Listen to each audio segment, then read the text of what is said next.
difficulty, because we're a large party and level 5 is a pretty significant milestone. Oh yeah, we've gone from fighting bandits to fighting orcs with crossbows. Ah! You are a fat cat, you know it. Well, we did just finish fighting a dragon, which went pretty smoothly, but that wasn't too surprising. It's an adolescent drake. It was by itself. It was also asleep when we found it. That helped, yeah. Yeah. I think it's time to unprepared sleep. Yeah. Unprepared sleep? Yeah. Oh, right. Wizard casting thing. Maybe, yeah. I mean, it's hard to say. Sleep is good, but Yeah. You're going to be fighting a bunch of big, beefy warriors at this point, so yeah. No, it's not the... It's more a finisher at this point than anything else. Like, it can't be... In the early game, like back in the early levels, you can use it to just prime it, throw it out, and knock out knock out a bunch of people because their hit point levels are so low, and that won't really work anymore, but...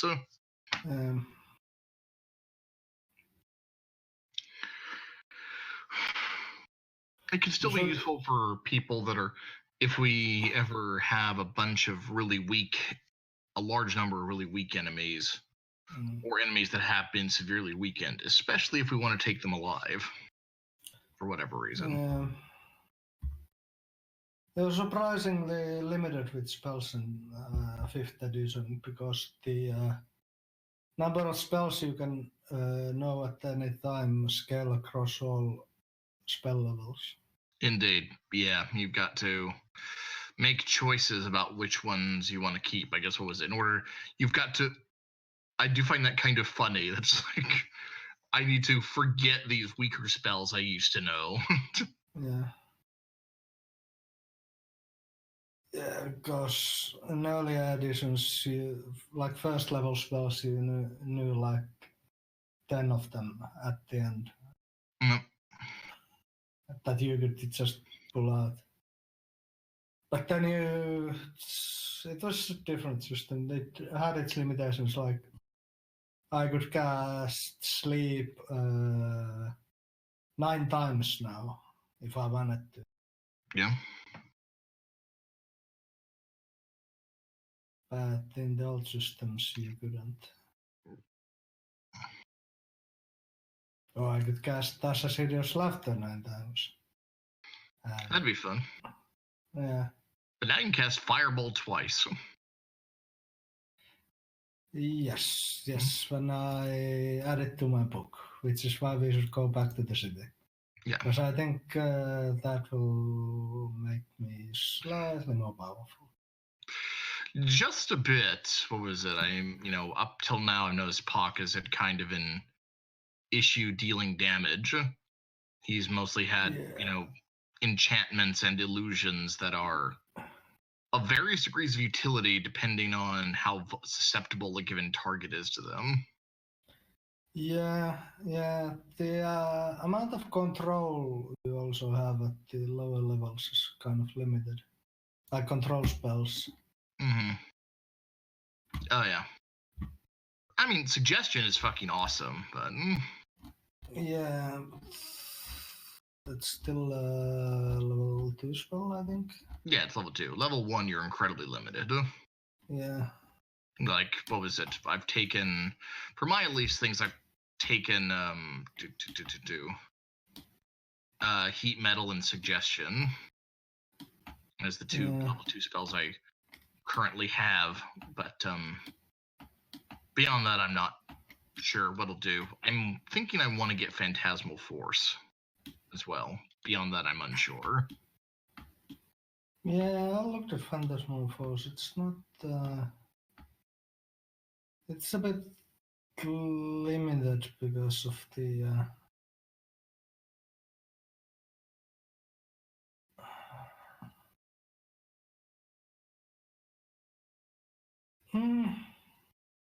It provides a couple of saving throws. Well, it's not bad for a single target disable, but then again, Tasha Sirius Laughter is first level spell, so it's kind of hard. All this metagaming regarding magic. Yeah. All you need is smite. Technically true, but Tasha's Hideous Laughter is wisdom, and Phantasmal Force is intelligence. Yeah, that's true.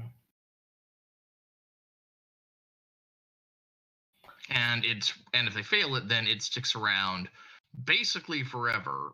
As long as you keep the concentration up, unless it does nothing its turn except make another intelligence check. Oh god, the reviving artifact. No, that's unrelated. Sorry. I mean, I guess I'm not terribly surprised. I just left it to die.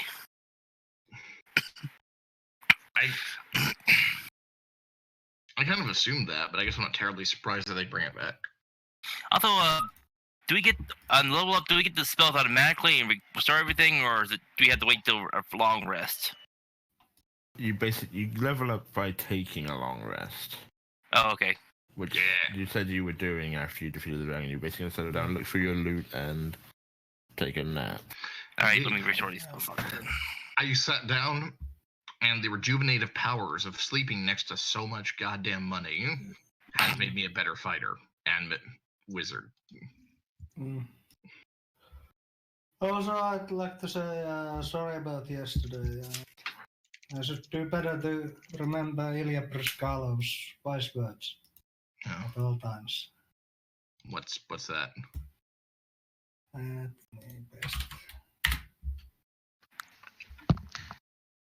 It's only a game. You don't have to be mad. Yes, exactly. Yeah. Well, that's where that comment came from. It's only a game. Why you have to be mad? I'm sorry if I was harsh. But well. No, I mean, it was an unusual situation. I don't think we have ever had a situation where shit breaks into our ship that with that ferocity and frequency. Yeah. I'm still not Especially when I just repaired it and turned around. I got to the top of the ladder and apparently it was something else got in. I'm still not entirely clear on what happened because, I assumed Alter wouldn't have left if the interior wasn't, completely sealed. But then when I got it was completely sealed. Then water started to come in, and I looked. Oh, there's a hole there, and immediately it comes through the wall and hits me. I think what we didn't know was that there was actually two mud raptors there. One broke through, Altor killed it, sealed the hole, but none of us realized the second one was immediately behind it, so we just went, Okay. I mean, I think it was in the inner hull, so it was inside the ship, but not inside the rooms. Yeah. Oh, it followed me in. I do think there are a couple things that we can do in the future to avoid that. The apart from the various things I've talked about, what was it? There's I really do think everyone should be armed. I don't know why this is not necessarily with guns. I don't have a gun, but just there's no particular reason I should be more capable of dealing with everything, but just having an electric baton has been incredibly valuable. Every time I've gotten jumped by a monster, I can either bash it and then stab it to death, or I could bash it and run away. I mean, the reason I don't carry a weapon is because 99.9% of the time there's not weapons, there's not monsters in the part of the ship that I'm in. Yeah, but the same here, and the thing was that I was carrying weapons. It's just that moment it was so fast. I had no time to switch. Yeah, no, they come through and they will rip you to shreds so fast. Yeah. You need to. Well, that's it. Hellion was fully armed when he got butt fucked the other night. Well, of course, but he was taken on by multiple mud raptors. Obviously, freaking being armed won't change everything, but I feel like having an electric baton gives you a much better chance of being able to bash them, stun them, and then run away until you can get help. It does. You can see how when they mentioned in the update that they've increased the ferocity of the Oh, yeah. enemies. Oh, you can definitely. totally say it. They kill you much faster now. Yeah, no, they I attack you before, on normal moving from one place to another mission. Gun. yeah, a lot. I remember taking on like mud raptors with only a baton and a knife. Now I really don't want to do that anymore. But no, what was it? It was. I'm sorry for dropping you, Timo. I was just I was. Yeah, I was. it's really annoying that when there's water and you can't actually do anything because you keep floating in the water and it stops you from doing stuff. Yeah, so that's why I was trying. Like, I've got to get you to someplace where there's water, but the water level kept rising. So I got to the top, and at first I was okay. Now I've got to treat you immediately, and then you just fell down. Which the whole reason I was that quick was because honestly I was astonished you weren't already dead. Like your numbers were ridiculous. Yeah, they were. Because you were more laceration than man by the time I got to you.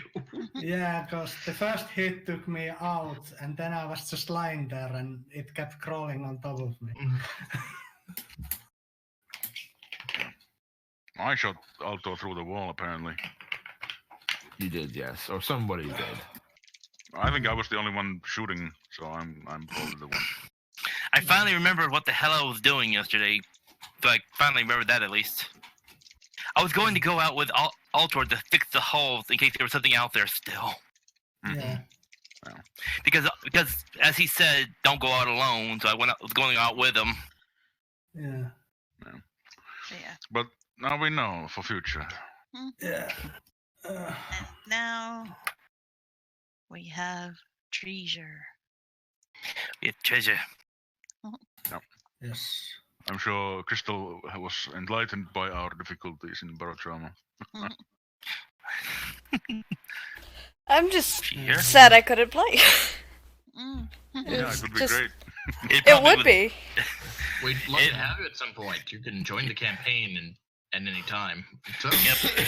Yeah, the problem at this is point, like we realize at this point stats don't really matter if you get to 100 or whatever. Not really. I mean, you'll want to build them back up and all that. Though, fortunately, I mean, Timo's death is kind of sucky because I don't think we have a massive stockpile of the weapons we need to manufacture, and so now we've got to rebuild that back up. Timo was also the mechanic. He didn't exactly have security level thing to begin with. But he did have high weapon skill. Yeah. My problem with getting to play the campaign with you guys is I have to wait for to have a day off and everybody decide to play Barotrauma, because when you guys decide to play Barotrauma it's usually in the afternoon, and if I'm at work, I'm not able to join until 6-7 o'clock my time. Yeah. That's I true. don't know when that is. Yeah. For you, at the current moment, between 11 and midnight. Oh, right. Darling, daylight savings starts this weekend, don't forget. Is it this weekend or next weekend for you guys? I'm pretty sure it's this weekend. I'm pretty sure it's either tonight or tomorrow. Or not tonight or next week. So it's it's next week. Yeah, sorry, it is next week. I don't know why I thought it was the 23rd. Okay. Okay, so it's next weekend that everything goes back to normal. Well, ish. Well, that depends on how you define normal. Well. Yeah. I think we have to wait a few more weeks. I don't think normal is a thing anymore. Okay. Until everything goes back to normal insofar as our scheduling goes. Yeah, next. Or rather specific time of scheduling. Next Saturday will still be the fucky one, and then Sunday it goes back to normal. Time-wise. Time, how does it work? Indeed. Well, so I want one person, and you guys can nominate who. Roll me a d12. For what purpose? You'll find out. Or you might not. That's some bullshit.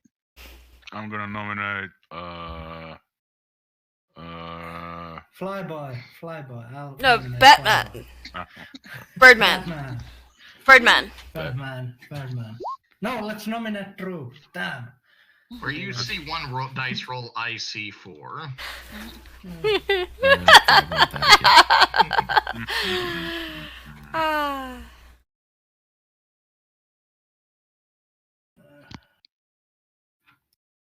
Helsing Ultimate Abridged. Never change. Yeah, it's from Ultimate. It's from Helsing Abridged. Yeah. Now, just for one or two other quick things, I may have to ask of you. Since Reeve is the one nominated, I'd ask you kindly to die. Would you kindly? Would you kindly? Yes. D100. Oh no. Random encounters, yay! I'm guessing. Yeah. Random treasure. Oh. D4. D4? Holy shit. Number of, maybe. I don't know. 2. This is easy game. 2 dragons. 2. Mm-hmm. 2 eggs. Yes. 2 big Also- eggs covered in mucus. Also, I don't think I'm an angel form anymore. Boop. You are not. No, we have full rested. Oh. Fully. Indeed, so I can go angel form again. Yay. Yes. I can also go invisible. Oh yeah, level 5. You've got invisibility now, don't you? Because I'm a glacier tiefling, yep. Yep. Switch from invisibility to know. level because I don't need to use that spell. No, Glassons get silent image and invisibility. What's the other spell they get? I get invisibility because I'm level 5, and then the other one, hold on, let me pull it up. It's this guy's self. This guy's self, alright. That's Yeah. okay. I can make us all harder to see. Aha. Yeah, I have, Good. Pacifier Trace. Yes. I have, can soon also make us very hard to see because Ash is I have- hard to spot. minor illusion, disguise self, and invisibility. Oh right, it's minor illusion, not silent image. I attacked twice. And now I can Hit it dodge. again, but harder. I know that doesn't sound exciting, but but you know, 2 attacks are really awesome. 2 attacks would be really awesome for me. I'm looking forward to when I can do that. Do I get anything? No. No, you don't. Yes. No, nothing for you. Okay, that is that then. I mean, what was it? Although by that point, what was it? I mean, by the very end game, fighters will be attacking 4 times, if I recall correctly. I believe so. Not counting. By the very end game, fighters attack as many times as they feel like. The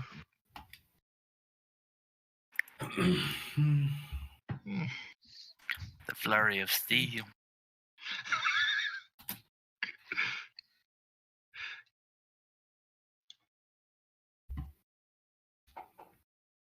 You're now ready to learn my last and most important lesson. When you punch someone, you need not punch once, but 3 times.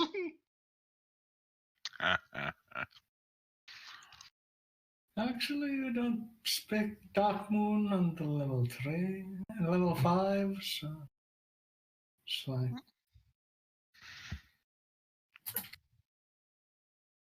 What? Dark Moon? Yeah, because then later in the video they're talking about how they are different schools of monk, and like, no, you don't actually pick your monk school, so all the good and evil monks just work together before. Oh yeah, how he's talking about he's just basically the pre-K monk teacher. Yeah, until it's not till level 3 you need to decide what kind of monk you are. Yeah. That's why we keep it simple, down to, punching 3 times in 6 seconds. Yeah. I mean, most people can do that normally anyway. Yes, you think so. But no, Yeah. only monks. And then they use key. Yes, they have to use key to do it. Ooh. It's not until level 5, I think, that they can figure out how to do it without spending their own life force. Now, Fidge, help me take the head off this thing. Or carrying it home. Oh god, this is gonna be the I cannot wait to see the freaking town master's face or whatever the fuck his title was when we come back carrying a dragon And still guilty orcs. It's like, so did you deal with the orcs? Nah. You brought a dragon back. No We were orcs. distracted. Okay, I believe I am done with my originally little write-up. Who originally gave us the mission to kill the dragon? Was it the Nobody. The wizard. Nobody. necromancer? Oh no, this was Originally nobody. You got it from the wizard later. Ah, okay. Oh, speaking of which, did we find that book So it was you the wanted? necromancer. Well, you haven't really looked for the book yet. Oh yeah, Oh, that's let's true. find that book. We can drop it off with Necromancer dude on the way back. What? First Oh, we yeah, you needed weren't to here. make sure Yes, the necromancer wanted us to find the book. Yeah, those- And ignore yeah. the dragon, if I remember correctly. Oh yeah, he thought the dragon would kill us. Yeah, Okay, so who remembers everything that we did we after surviving? we cleared the We killed town. the killed a lot of people, and then a dragon. We spent a lot of time killing goddamn zombies. We killed some zombies, Sedge talked with some spiders, and let us get past. I believe the No, spiders were no, already there there. were no talking with spiders. You didn't find the spiders. Yeah. Oh. Markedly enough, we were expecting giant spiders, but we didn't run into any. They were all dead. They were dead. Yes. Or you didn't go into their webbing. Yeah, I think we missed Yeah, one I house think at we the avoided this area quite let's thoroughly. let's just not, shall we? Well, I Yeah. want to fucking search the Let's say town. that we I'm did. sorry, actually, there are no giant spiders here. I'm sorry then. Yeah, let's just hope the book isn't in their web. Look, let's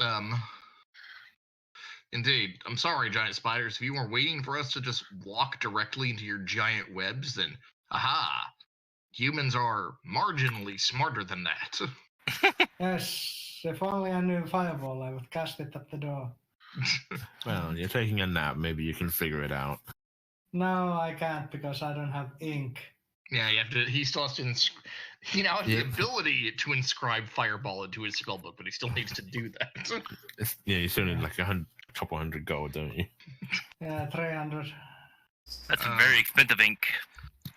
Magic Or ink. is it 150? Let me check. I can't. It's like 50 per level, wasn't it? It's Look, try to for learn. each level of the spell, it takes 2 hours and 50 gold. So it takes me 6 hours and 150 gold. Look, trying to learn magic the right way without some sort of genetic shortcut or other form of shortcut is Like a really sugar fucking daddy. expensive. Mm-hmm. Indeed. But then Indeed. we But I have don't a know what you're dragon's talking horde. about. I mean, So- I don't can see either. 300 gold pieces right there. So yes, you had Or 150. gone searching through this dragon, dealt with a bunch of creepy masked men in robes who definitely weren't dragon cultists. Fought off a bunch of wood twig blights and a few zombies. To be honest, we didn't really care who the people were, we just killed them. Yeah, they just didn't want to let you in and talk to you, so you broke Yes. down their door and murdered them. I feel like we Yes. kind of ruined a very fascinating little ecosystem the town had developing. Hmm. Yeah. It's like, for all you know, they could have been very friendly and were just passing through and didn't like you, yelling at them to come outside when it was dangerous. Well, they should have been yelling and should have Well, been they by doing that, they involved danger inside. listening. Indeed. Yeah. So what you're saying is, if they had come out alone Yes.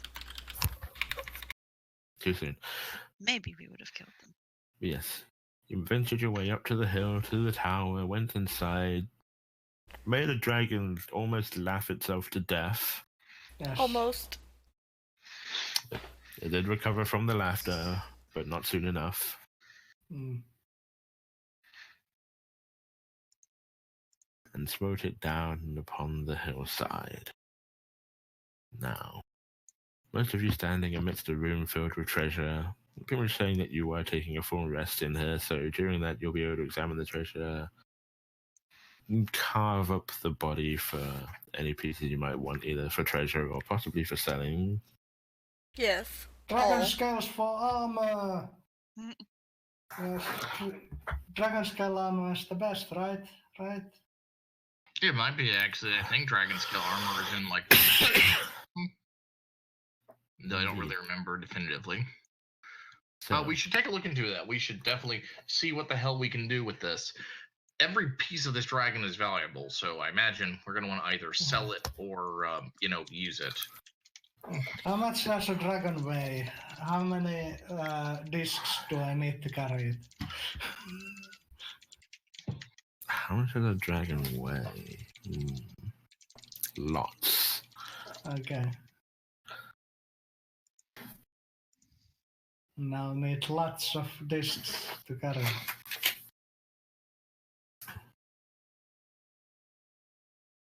We're just gonna have a train of discs following us back to the town. That's I one way to believe that do was it. the plan.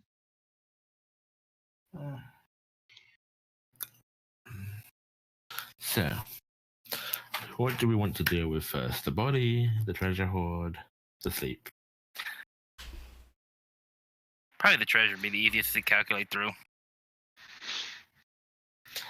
Well, yes, go ahead. And firstly, I know that the arrow is almost certainly going to be going ahead and turning on his magic eyes, but anyone that wishes to do so may roll for me an investigation check. Investigation. Investigation. Sage is like fucking hip deep in a dragon right now. Theros as well. I see nothing. I need to turn off my Advantage. Yeah. Your high number was the first one anyway.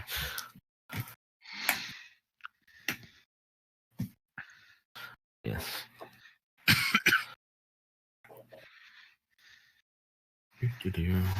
Also, yes, dragon scale mail is a very rare magic item. Indeed. So, looking through the treasure hoard, you're mostly distracted. There's a lot of gold on the ground here. Yep, there's a lot of shiny things.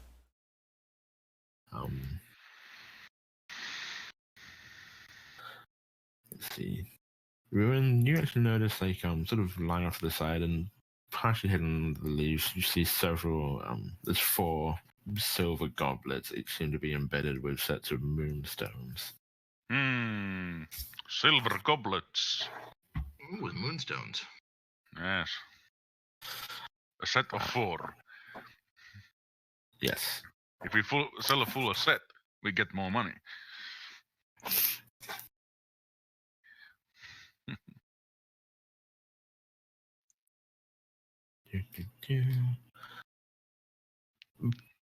Puck, you find a couple scrolls lying amongst the pile of treasure.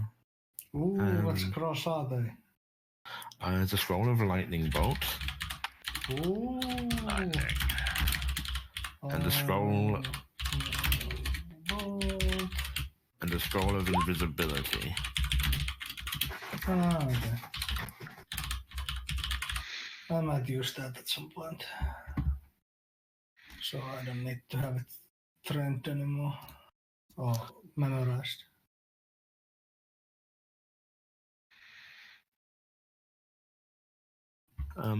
Yeah, you're mostly distracted by the large piles of gold as well. You're not drawn to anything specifically. What you do also...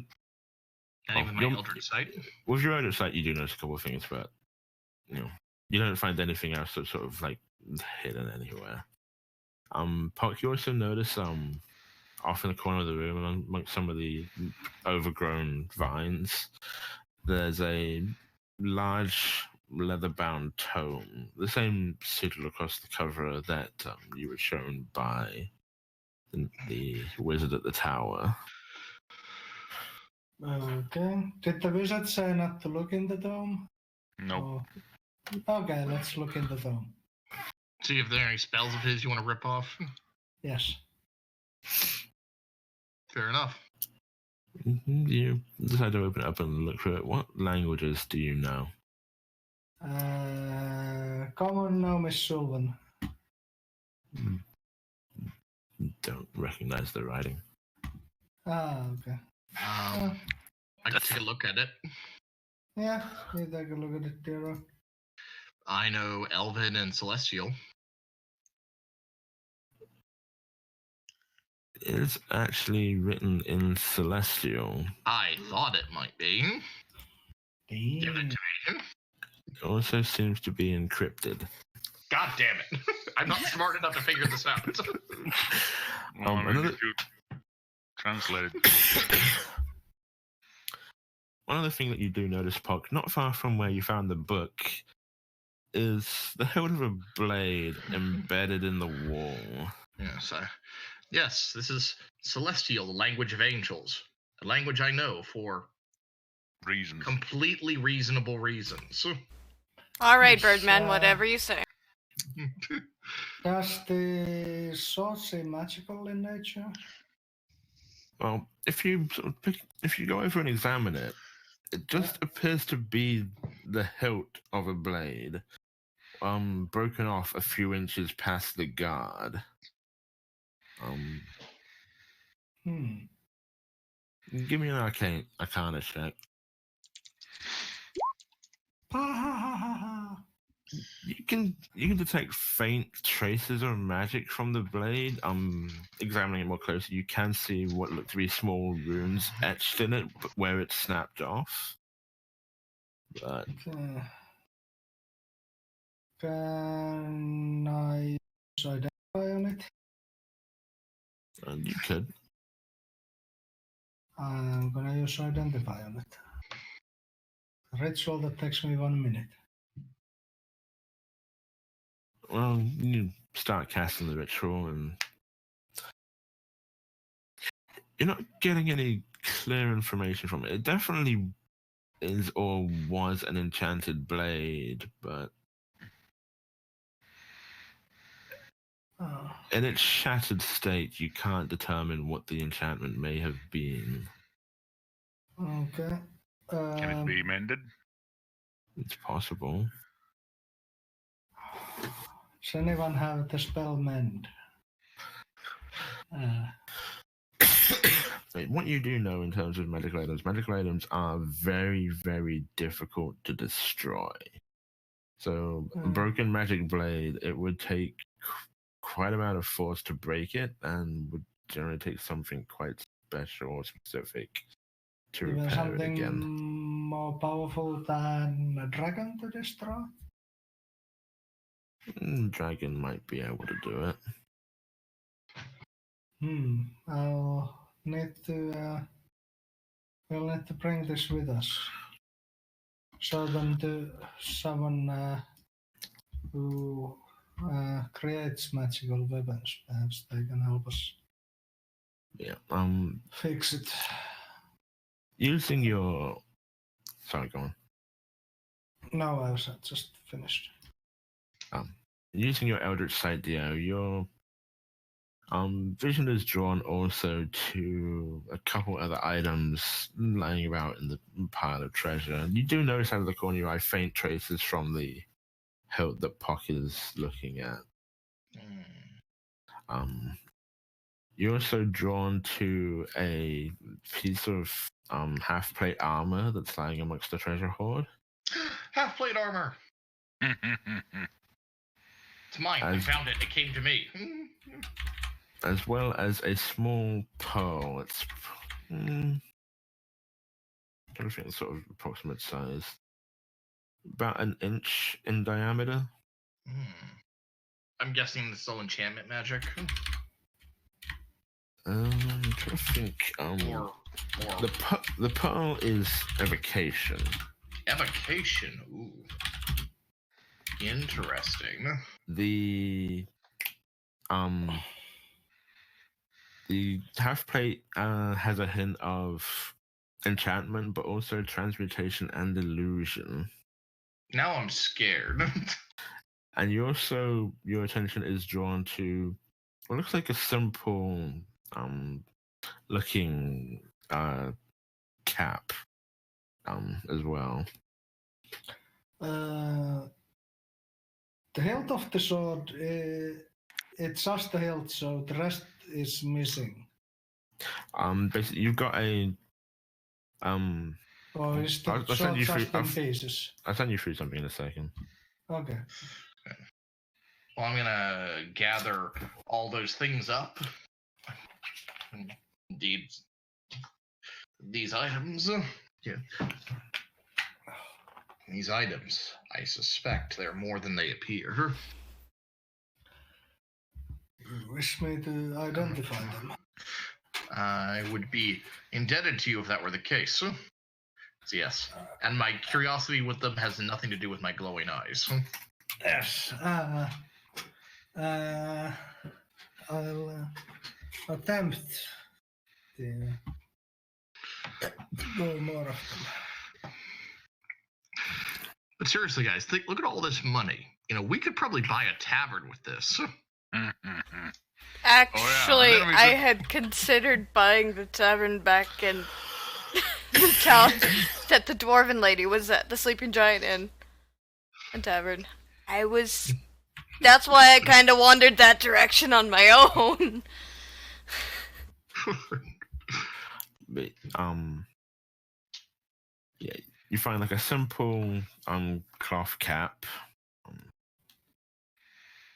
the half plate armor, and the pearl an inch in diameter. You're also looking around, find about 800 silver pieces and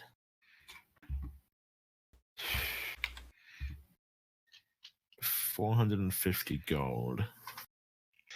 I mean, it's not nothing, but I was expecting more from you, Dragon. You're slacking.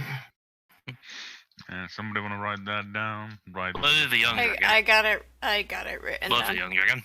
I've gotten everything written down so far, other than the scrolls that were specifically pox. Oh, I'm sure Art has meticulously tracked all the money. As they should. Good at Says finances. the accountant demon. Somebody's got to be on top of making sure everybody gets a fair payment, and I mean fair. Quit looking at me that way, Diero. I'll look back at you in a moment. Right now, I want to know if this half-plate armor is cursed or not.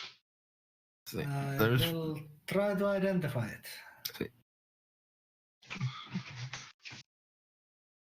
Okay. And you cast the identify spell?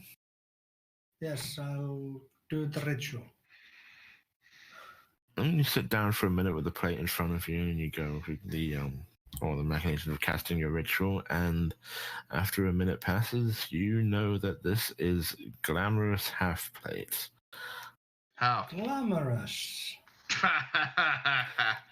It bestows upon the wearer the enchantment of +1 magic armor.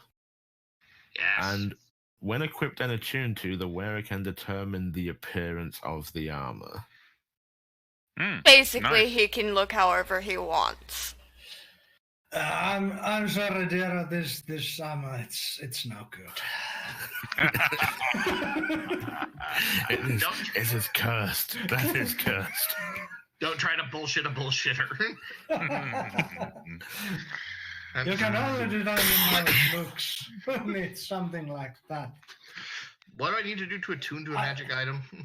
Just basically spend a half hour sitting down with it, Yes. getting used to it. Indeed.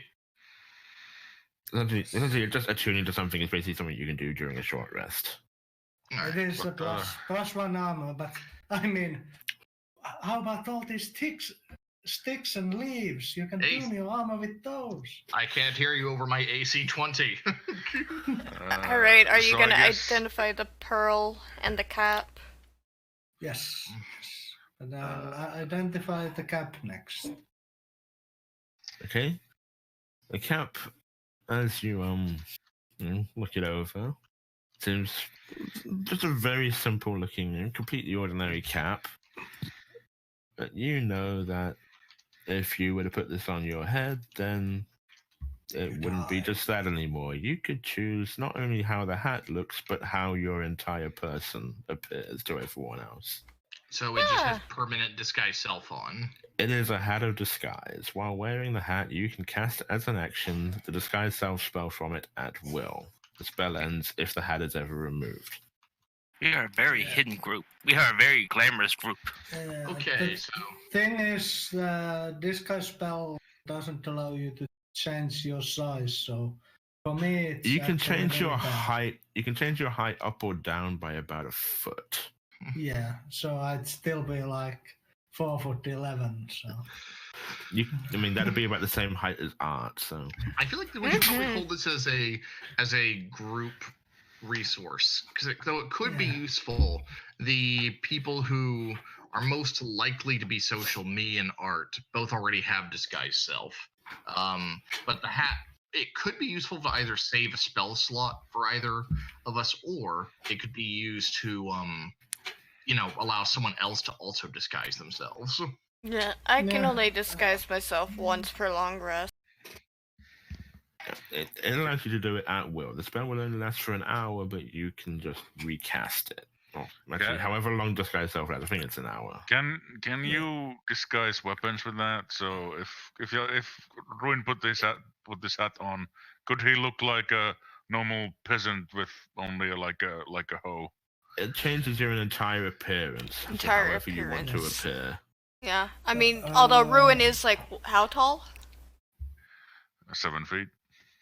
You'd still be a very tall human. Yeah, you can make yourself 6 feet tall. Because it can change appearance by a foot.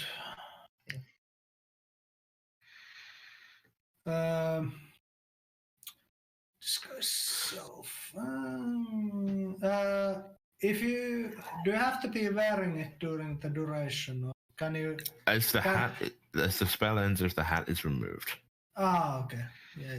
But you need to start the spell with an action. Yep. You put the spell on and basically just spend 6 seconds, cast disguise self on yourself, and then you can basically cast it every hour or however long it lasts. You can make Droop look like a human. Well, a child. Yeah. What about the pearl then? Is it magical? Yes, it is very magical. Terribly powerful. What does it actually do? Why don't you sit down again and focus on the pearl for a minute, and after that, you know that this is a pearl of power. Oh, of power! While this pearl is on your person, you can use an action to speak its command word and regain 1 expended spell slot. If the expended slot was a 4th level or higher, the new slot available to you is 3rd level.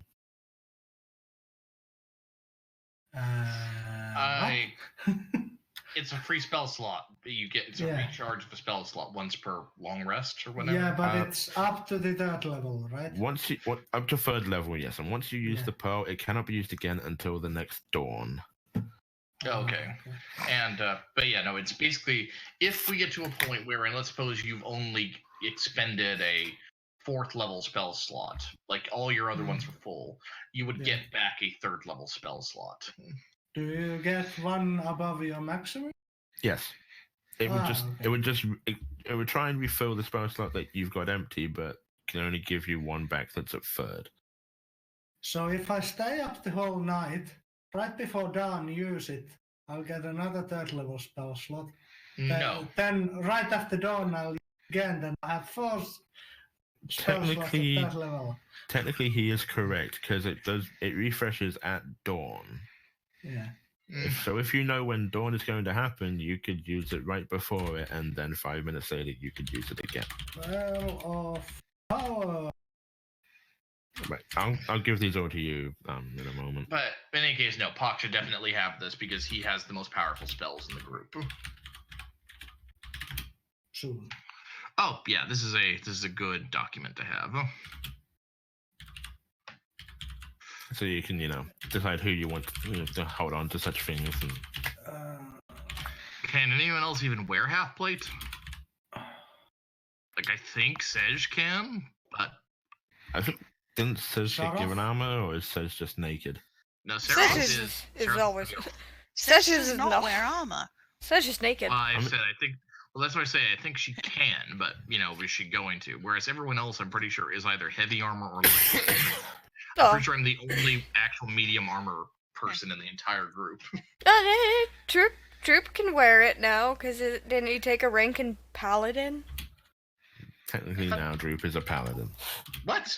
God, then he's heavy armor. He's a level 2 rogue, level 1 paladin. Okay, I doubt this armor is for his size.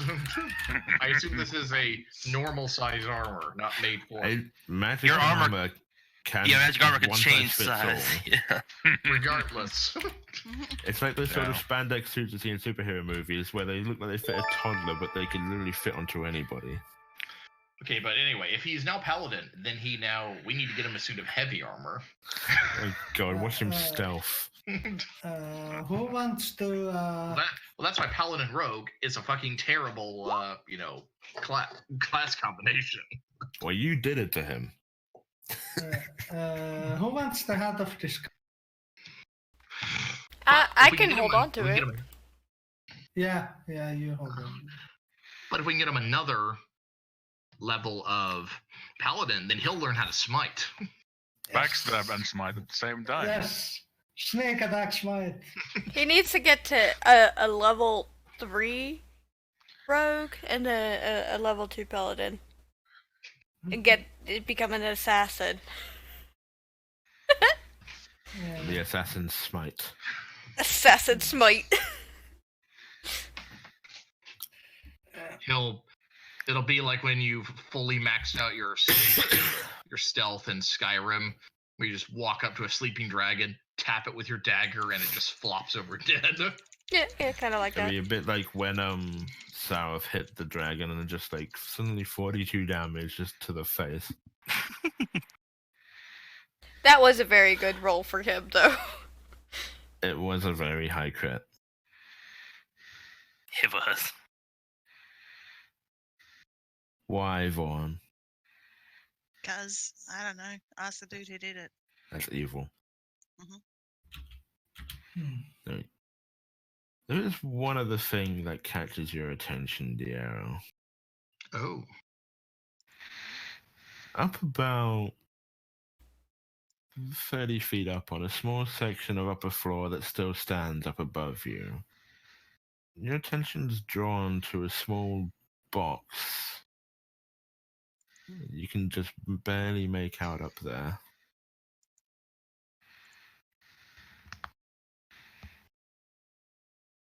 A box. Fuck. You were Is it the golden black puzzle box that summons the Yes, Hellraisers? You see that box up there? Where? I thought he said it was up top somewhere. It's about 30 feet up on a Yeah. small bit of wood up here. Oh, You see over that here. box up there? I don't know if I pinged the right layer. Oh, it's really far. I think we may want to take a look at it. If you could. No, I mean, just if you retrieve it stand real on quick. top of ruin, that's gonna be 10 feet higher. Yeah, and if I stand on top of ruin, then it's gonna be like 14 feet. You have a bat. Yes, that is true. I assume this is a small box. Or are we talking like a crate? I assume we're talking like a little jewelry box or something. I'm thinking it's about a foot cube. That Hey! would be a bit much for a bat to carry. The You bat know what could we maybe have knock. that's bigger than a bat? We do have the pseudo dragon, but I was also thinking the bat and the pseudo dragon could also just knock it off the ledge, and then we could catch it. Ruin could If the climb arrow up is there. if the arrow is saying these things out loud, then Kosh is going to fly up there and start nudging at the box.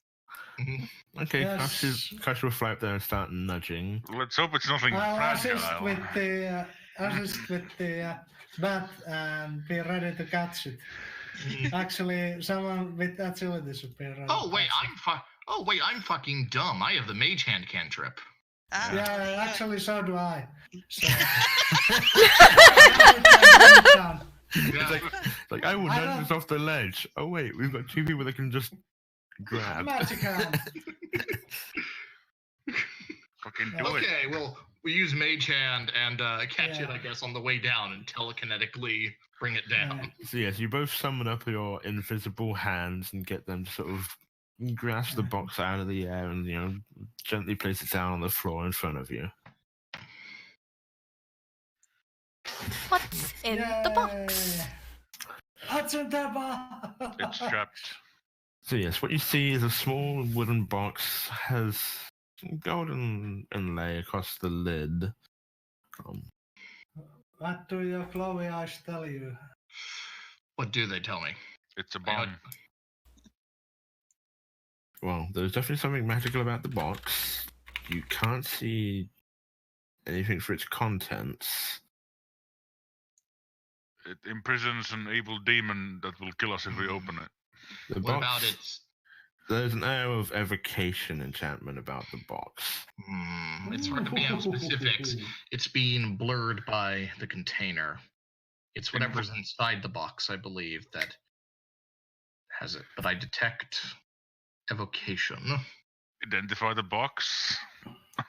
That It's won't a work. box. The box itself is not magic, so it won't matter. Or Well, is it?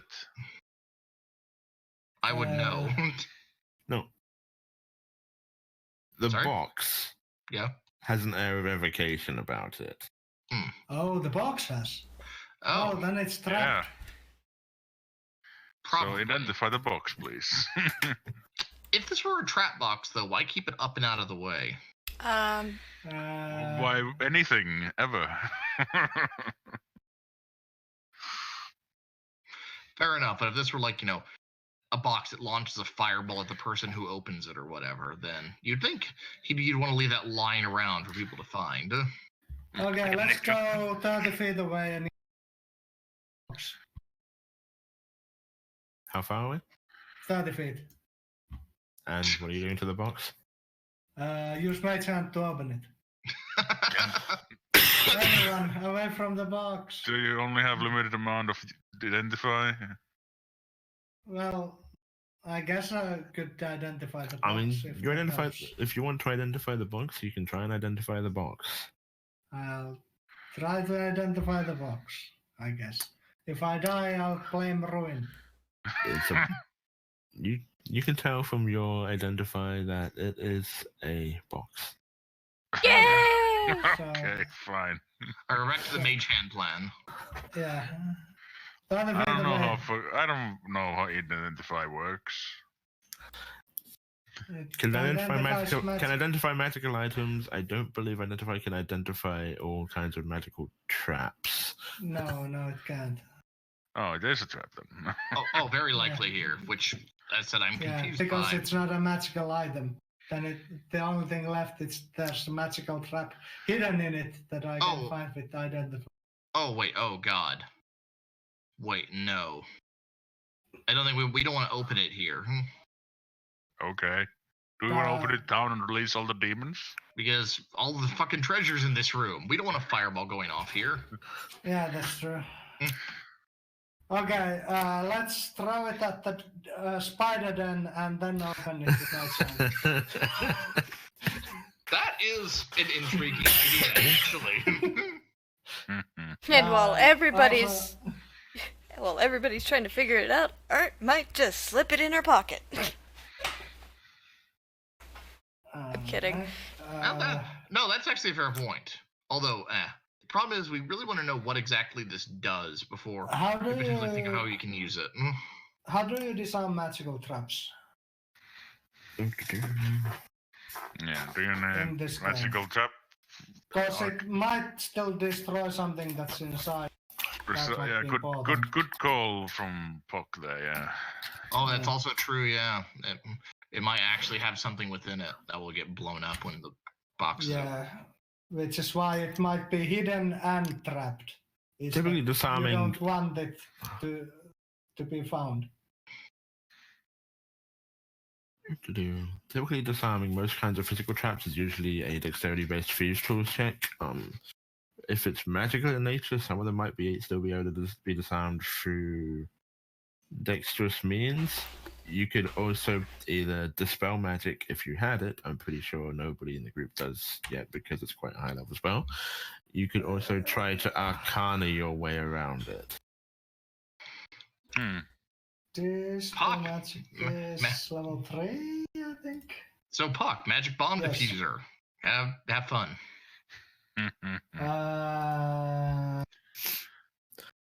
Well, if somebody else is Arcana trained, they could assist him, and he could have advantage. This is true. No. Not If me. anyone else is proficient in Arcana. I have it proficient. It's only still a +4 because my intelligence is thoroughly mediocre, but I am Proficiency technically. is what matters. Yeah. Okay. If we die, tell her I loved her. Oh, nice. I think she knows and doesn't care. Thank God. Wow, I'm glad I gave that advantage. Yep. Yes.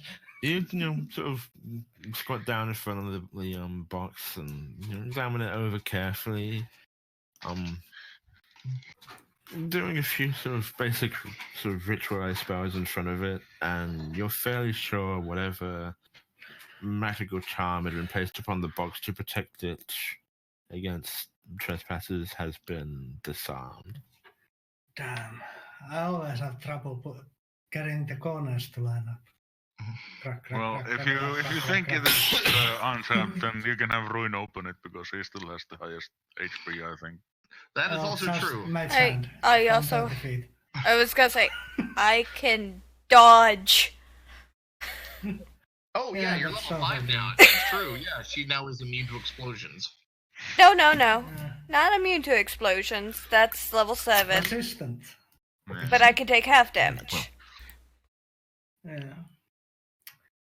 Well, And if the box is locked, still need to unlock it. Yes, master of opening or something. That's a fair point. Is the box physically locked?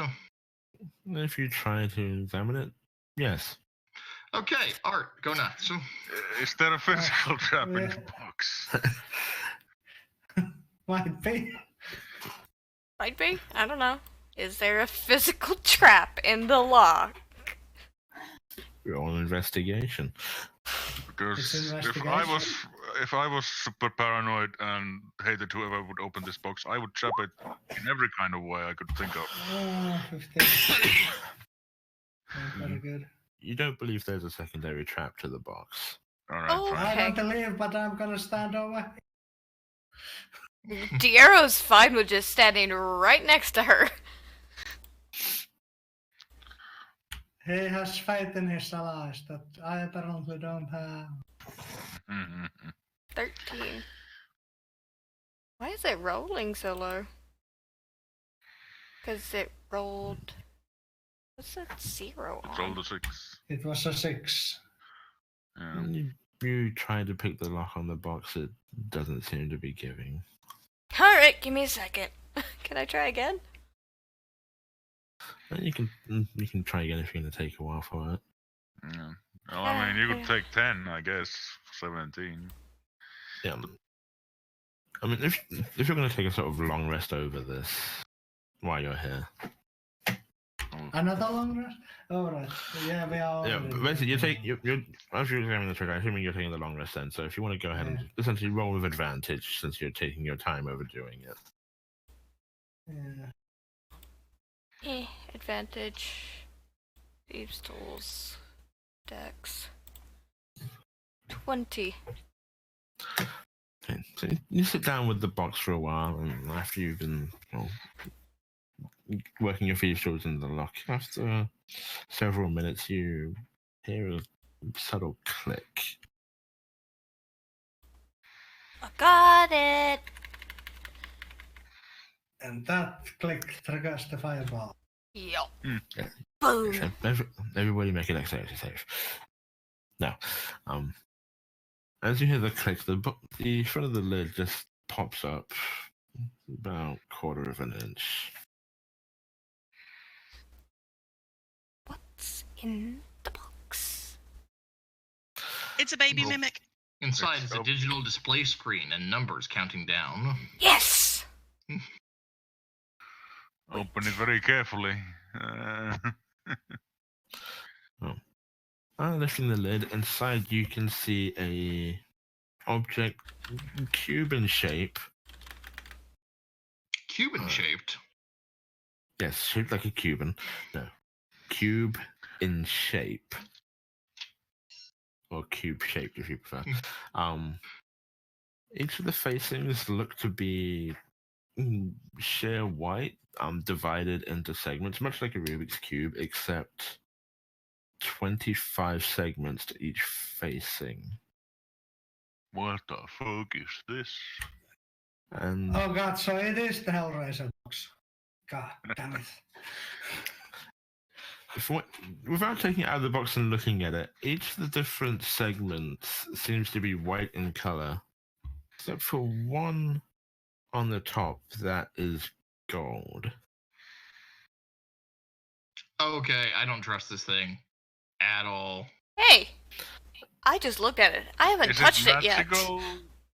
Yeah. One of the things is that once the box is opened, it is definitely magical Diarro. But there is too much coming off of it for you to determine any particular school of magic. So I think given identify. Jesus, no. Oh, fuck. I think I know what this is. But that's meta knowledge. Can I roll to see if Kira would know? Is it that Tesseract? Kind of? Actually, that's actually pretty accurate. I was thinking Hellraiser Cube is a joke, but then I like the way he's described it, all that. There's like, I know of like one major super magical item that's cubic shaped in D&D. I don't know what you're thinking of. Cubic gates, you know?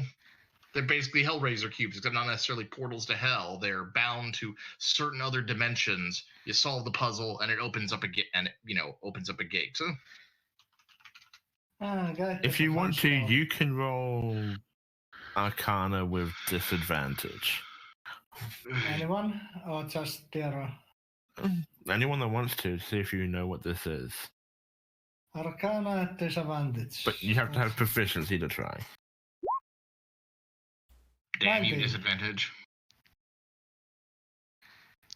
You have no idea. Okay, 90 is not enough. That's bad. Okay. I don't think we want to risk trying to solve this in case it opens a gate to the abyss. Is there And we anything? have to run away and lose all our treasure and inadvertently doom the land. You said it's about a foot square box. Is there anything else in the box other than this cube? Instruction book. No, the box itself is the inside is lined with a sort of crimson sort of velvet padding on the inside. The actual cube itself that you're looking at is significantly smaller than the box. It's about, I want to say, about 8 inches across. That's a big cube. You can also see some of the velvet padding is worn slightly. You can see behind some of it, around lining the insides of the box, look to be lead plates. Oh, radioactive. Ooh. Actually, sheets of lead and such things can actually block things like detect magic. Oh. Can I do identify box? The inner box, the cube. You could try. You can also see on the inside of the lid, embroidered into the red velvet, there is a capital R embroidered in gold. Capital R. That doesn't help us. Okay, wait, so once again, how many facings does this cube have? 36, you said? It's a cube, so 6. Each face is divided into 25 segments. So it's a 5x5 cube. Yeah. No. Okay. No. Right. Iron and Brain. different. Yeah. I don't No, know. Yeah, Yeah, so yeah. it's a 5x5 on each 5x5. facing. So it's a 5x5 Rubik's Cube. Okay. And it looks, as I said, basically a large Rubik's Cube, except every facing is white, except for Except one. one. The top middle is gold. Okay.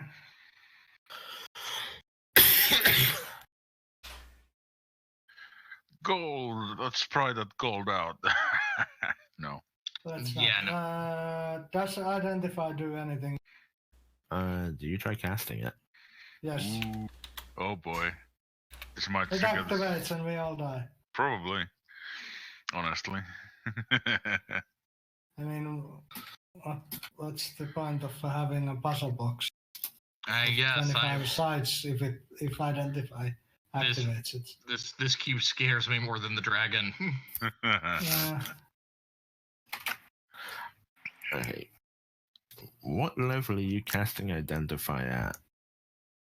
Well, it's a ritual. I don't think you can cast rituals at higher levels because they don't take spell slots. So 50.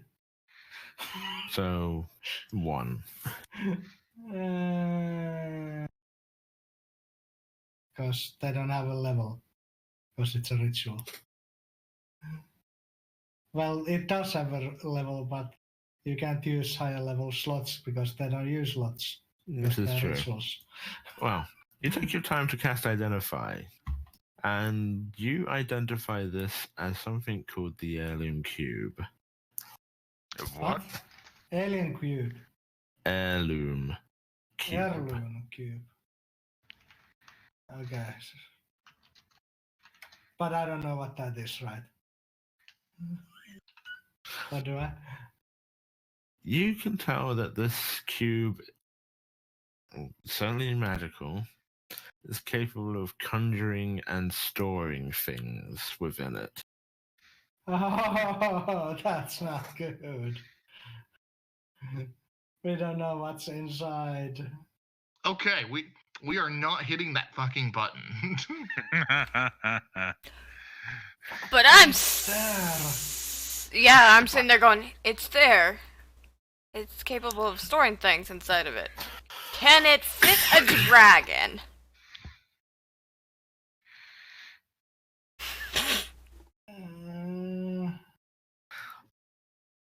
Everyone go ahead and roll a constitution to resist the urge to press the button. No. Press the shiny button. Constitution. It contains a black hole and press it instantly destroying the world. Well, Yeah. But no, this is my So it guess is the would be Tesseract. that wherever the button is on the, well, Rubik's Cube, as it were, helps determine what, where a given storage area, as it were, either store something or discharge it. Problem is we have no idea what's stored in this thing. Yes. And I am really nervous about finding out. Yeah, me too. Box and close the box. And take it with us and not open it now. Okay, probably not as apocalyptically bad as, a cubic gate to, the seven hells or whatever, but still potentially really dangerous. I was more curious if it could store a dragon in it and, not have to conga line a million floating discs. Well, we could just. Well, I guess anything in the everything on the dragon's. But what if it don't? What if it currently has stored a dragon? What if this dragon stored its parent in this cube? That's Or rival? really kind of. You say parent, that's kind of dickish. It's an evil dragon. Chromatic dragons are pure evil. Is my mom in a box? Oh God. To be fair, Diero, you think I am pure evil. Oh, you are. Yes, and in both cases, I am objectively correct. There's a difference, Pock, between evil and just naughty. Secretly, Dio was hoping that the dragon would turn you from pure evil to puree. I'm sure he was. Now, with the treasure being thoroughly examined, let's go over to the people outside. You're currently looking at the slightly smouldering corpse of a dragon lying on the Looking hillside. my ass. Well, Knives closely out already. examining. Oh, knives are out already. So, Sarof, do you have nature as a skill? No. That you are proficient in? You hear me? No. Yeah. So you will not be terribly helpful then. It does not take nature to know how to hack through a snake. I mean, if you're just wanting to hack through a neck and take a head, that's easily done. If you're actually wanting to harvest parts of a dragon, you're going to need nature. Yeah, I can't help with that, but I can take the head as a trophy. I can do that much at least. Nature's in, so I'm actually incredibly good at it. Yeah, unfortunately, I think this is all happening at the same time. Yeah, that's the problem. So, Serge. Hello. There's a few things you could potentially try and harvest off the dragon. What are you interested in going after first? All of the above. Well, you can go for, in terms of value, scales, teeth, claws, eyes, liver, and heart. is it ascending or descending order of value? I didn't really put those You know in what? any particular order, but... Don't tell me. Don't tell me. All right. Because Serge is going after the organs. All right. Okay. So you're going after heart and liver. Yeah. All of the organs. Spleen, lungs, testicles, whatever. How many of those will be eaten? All of them. Oh dear. Go ahead and roll for me a nature check then, if you will. Okie dokie. Unfortunately, as Timo pointed out, nature procs off of int. Which is fucking stupid. Technically, I can still assist you. You have to be proficient if you're trying to harvest a dragon. Yeah. Fair enough. Which I am, just my int is really bad. Maybe your pseudo dragon will tell you that perhaps you should let somebody who knows what they're doing do it instead. The pseudo dragon knows not to get between Sage and a meal, especially if it's getting, little bits thrown to it. Well, I mean, if she is poorly, then it will ruin the meal anyway. I digress. Yeah, go ahead. Yep. I mean, it was named Venomfang. For a reason. Yeah, it was a venomous dragon though, so... That doesn't... I mean, there are a lot of venomous things in nature that are still good to eat. Yeah, if prepared correctly. So, you brandish your knives and the dragon sort of lying outside near the base of the hill. You slice your way into its gut. And you make a bit of a mess of things. Yes. But I am very happy. So you're coming out with a, coated in blood, it pooling out on the ground around you, and you pull out things like the stomach, the spleen. What's in its stomach? Spiders. Yeah, large chunks of spider. Meh. I'm gonna throw them into the bushes.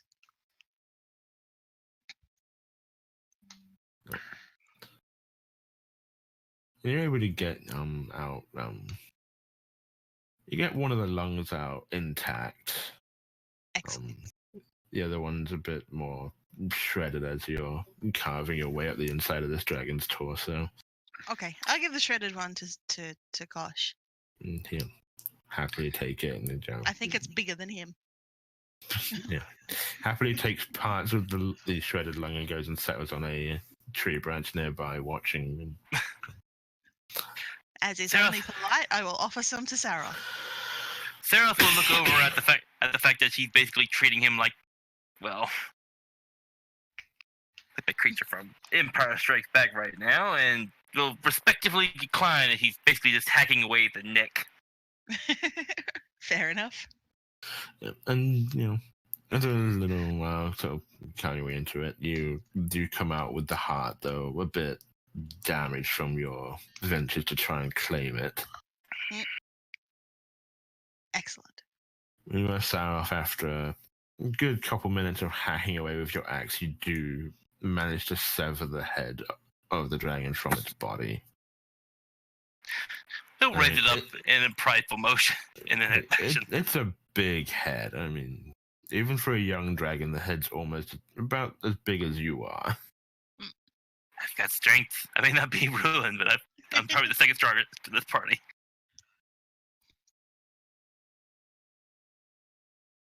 Sedge is going to hiss his approval as he's putting the heart into a bag. You will not keep fresh for long. No, Not enough. exactly. We're going to have a rest after this. There will be a fire. Indeed.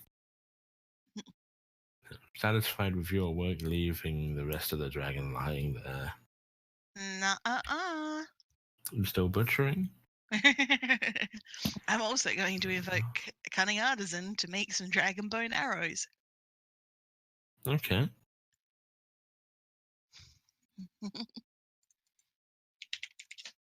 Why am I doing that in there? That's not where that belongs. Ah, I only get one good one. But it is dragon bone. It is.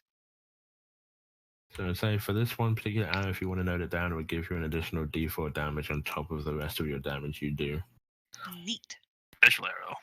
Fancy. Thank you. Because it's not every day you get to fire dragon bones at something. Exactly. All right, cool. So with organs and bone, that's going to be Sedge for now. Though he is going to kind of crouch on the corpse. After the rest, is there anything left that's salvageable of the dragon? I mean, the head is still mostly intact. If you wanted to try and get Sarah to give you teeth or eyes, there's still the claws, and I mean, even with Sedge cutting his way in through the middle of its guts and up into the torso, it's still got a lot of scales. Yep. Sarah afterwards will start making a fire. We'll make a pit for a fire and then basically just breathe out fire for it. And then afterwards he'll start casting one of his spells because it takes 10 minutes for this one. Find Steed. My holy mount. God driven. I wish I had prepared this earlier. Are you still going with the thing I mentioned? Yep. Sorry, Timo, go ahead. Yeah, if Saz would... Sabo's gonna go talk to Saz and say there is still much to harvest from this great beast. I think I'm making a harp fire over here. And Sedge is going to nod. And that's really useful. The scales, the claws, and the teeth. I think we can harvest those. There's also one other thing that that would be of potential use from a green dragon. Poison sac? Poison sac and venom glands in the throat. Yeah. In the throat? Oh, its head was hacked off. I guess that's still in the head. It depends on where technically its throat begins. Well, basically, they'd be sort of at the very top of the torso where the neck meets it. Oh yeah, not where Saroth was cutting it off. Yeah, he was trying to get the head off, not the neck. Okay. I'll start with the scales, I guess. And if Sess is assisting me, I'll have advantage. Yeah, Sedge will help. 26 on nature. Okay, if you want to go ahead and roll me 60-10. 60-10. Roll all 10s. Do it. Yes. I will, but I will do it tomorrow. I rolled 1 then. And a 9. So you get, in total, 81 green dragon scales. 81! Can anything be done with 81? You met the right smith, you might possibly be able to get one suit of armor made. Okay. Other one. I'm keeping track of the loot. That way you can just get rolls out of the way. Okay. What the fuck? Then claws.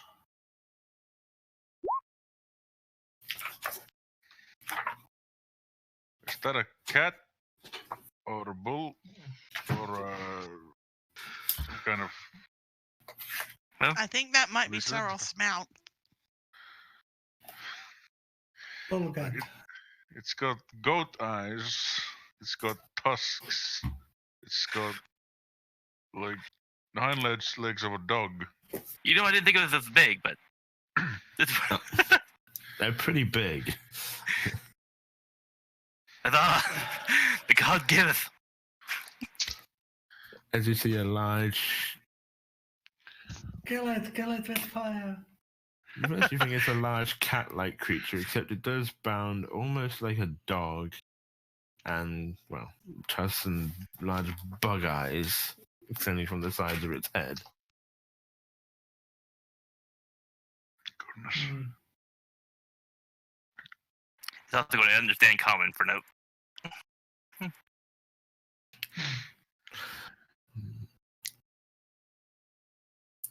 You see it bounds up out of the trees, pretty much slams into Saroth, knocking him to the ground and starts just lapping at his face.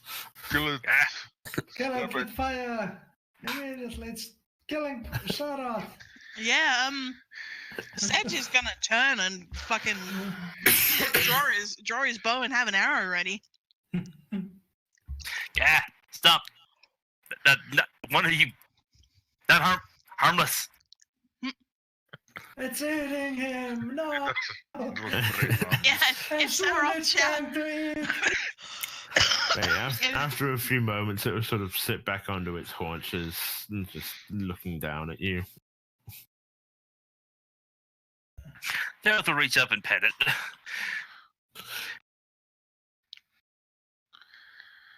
This is... Saroth will wipe his face down after a moment. One... My god has given me a powerful mount to fight my enemies with, and... So this shall be one of my allies. It is not harmful. Sedge eyeballs it warily.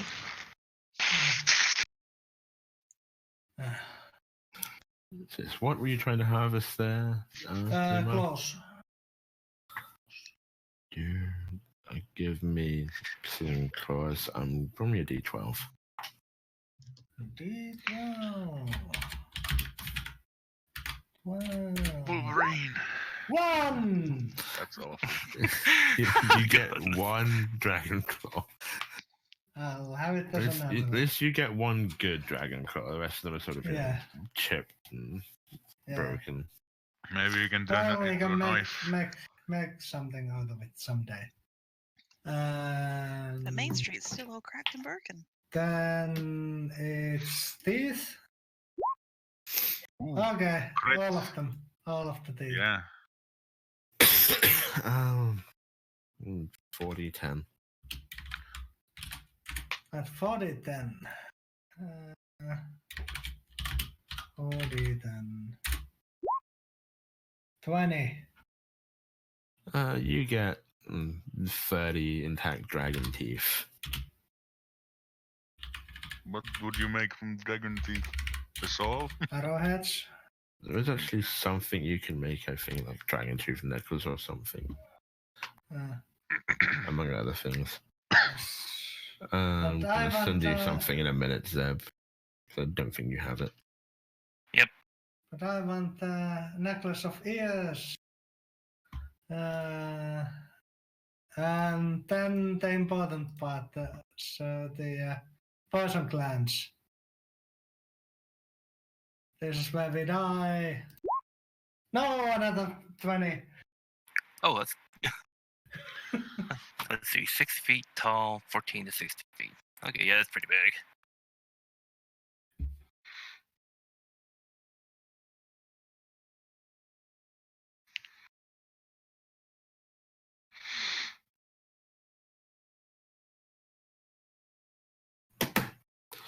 Yeah, you're able to retrieve somehow and damage the poison glands from the partially destroyed throat and neck of the young green dragon. Yay! It seems, despite all his hacking away at it, Seraph did not do any lasting damage to the glands. Yes. Now, one day we will make something like this. When we find someone who can fix the sword. Among other things. This house is... Also, we almost used this picture for the Moorbounder instead. Ah, that's cute. Big, derpy, tough, wall-eyed cats. So it's a cat pug. It's a panther pug. Or pugfer. Goodness. Cat pug elephant looking thing. It's a panthug. Okay. Can you still take It's a horse abomination. The what?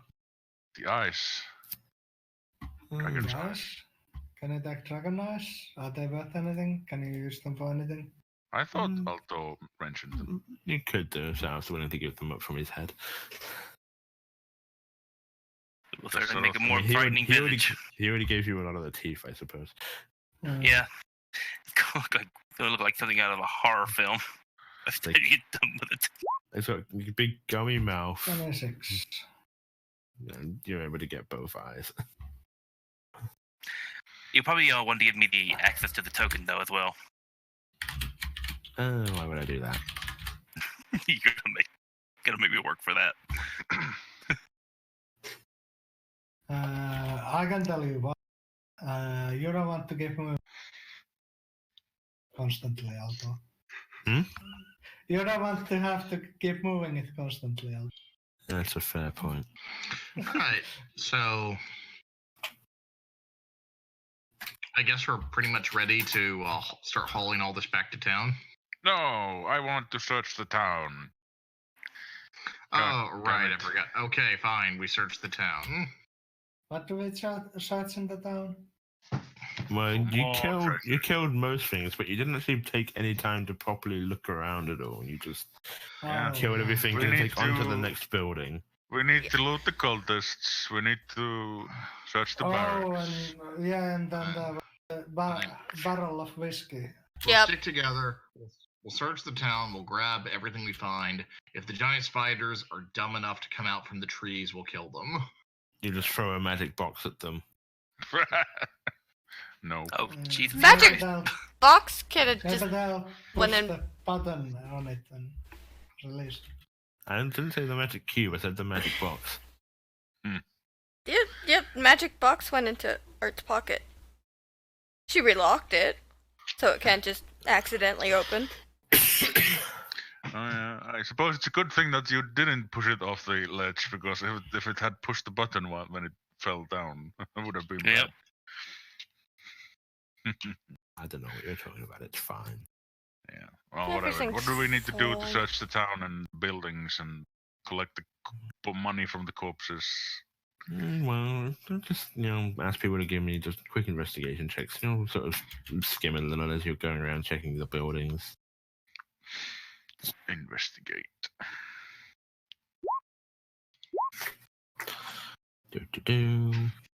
Just call it group investigation checks. As long as you get decent successes, I'll say what you do find. Oh, check.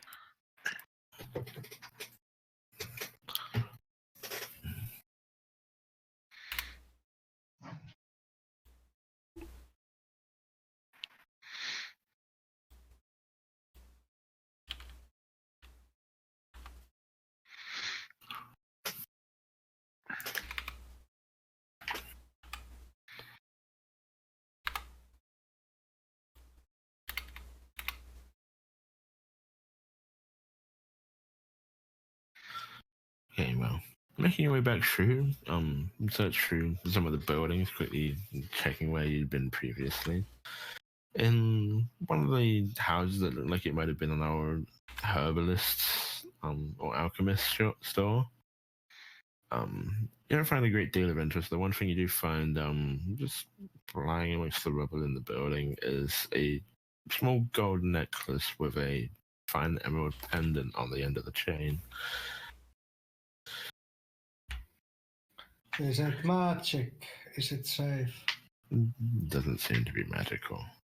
Oh, okay. So it's just worth money. Money. Just a gold necklace with an emerald pendant. And checking where the suspicious men had been. I did know last time when you'd been looking around, you noticed a coffer in one corner of the building. If you do a quick search of the area, you find 3 diamonds inside. Fucking diamonds! 3 diamonds! What are those used again? Is it just resurrect?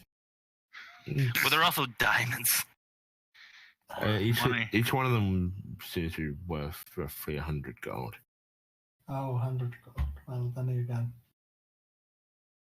Then you need a lot more than 3. Well, there's 3 of them, 100 gold each. Yeah. For resurrection, you need a lot more.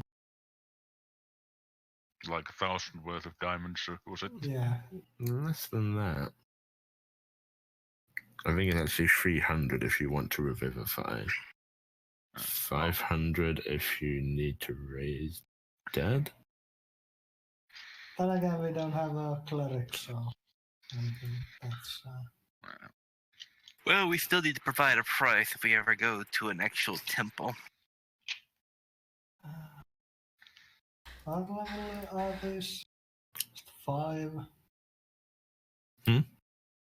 Rashad is level 5. Diamond worth of gold pieces for Rashad.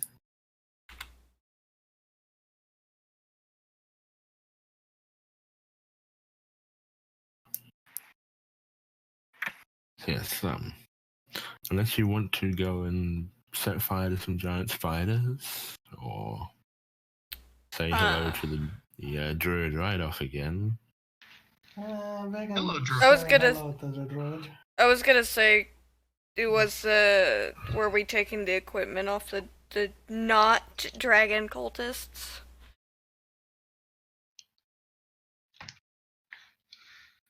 Very good. Goodbye, you goddamn hippie. Well, if you wanted to loot them, there were 4 crossbows, 3 scimitars, black robes, and masks. Actually, wait. With all this going on, we completely forgot. We kind of just dropped the notion of deciphering the wizard's book. Yeah. That's written in angel speak. If you wanted to try during your long rest. Oh, is there Cyrus be able to talk to you during this? Oh yeah, he speaks Celestial too, doesn't he? So he can read it as well. So I can actually help assist you with it. You probably get the better score for her, so I can aid you with it. Does your stamina does worth 100 gold pieces? What is the roll even going to be? To decipher code.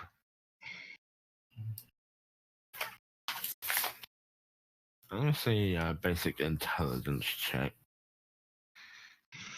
Since the two of you can read the language but don't know the encryption, you can work together and have advantage. All right. Well, my intelligence bonus is +1. What's Serath's? -1. Yeah. Okay, so I'll take the lead on this. Yay. You spend a bit of time during your rest at night. Don't get very far into it. You're just starting to get the gist of like the first couple pages, but you haven't gotten very far.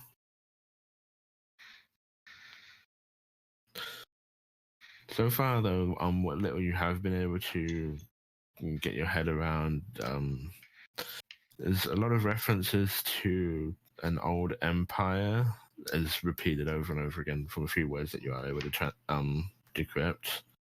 The same thing being mentioned repeatedly, and then a few different place names come up. Okay, it's not a spell book. No, it doesn't seem to be a spell tome at all. It just seemed to be notes or some treaties that he'd written. I wouldn't expect the Celestial to be writing out spells regardless either. I would assume that it wasn't written by a Celestial, but rather perhaps he utilized the language because of its relative obscurity. Yeah, I mean, in a group of 6, only 2 people speaking. It's not a very widely spoken language, generally speaking. That is also because one of us is a paladin and the other one is an angel. So.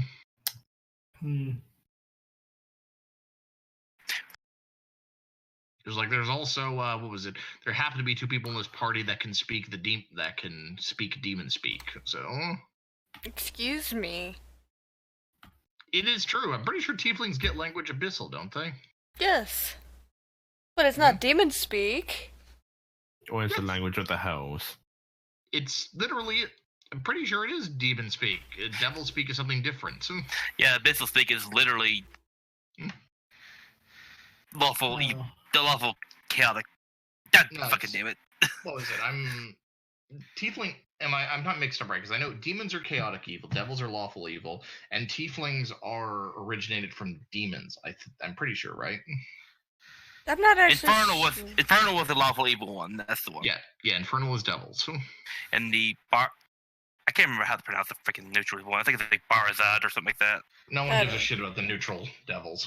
I'm just giving you hell. Oh. He's giving us hell, apparently. Alright, chromatic orb, first level. It's a diamond worth at least 50 gold pieces. It doesn't use it up, though. No, it doesn't.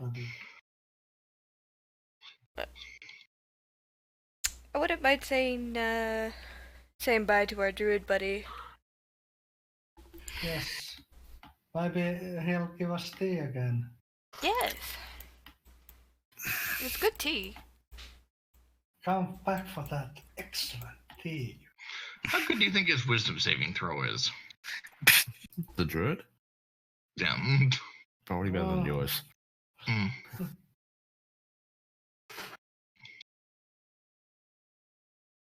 Jesus Christ, I could jump really high. I was actually looking at the stats.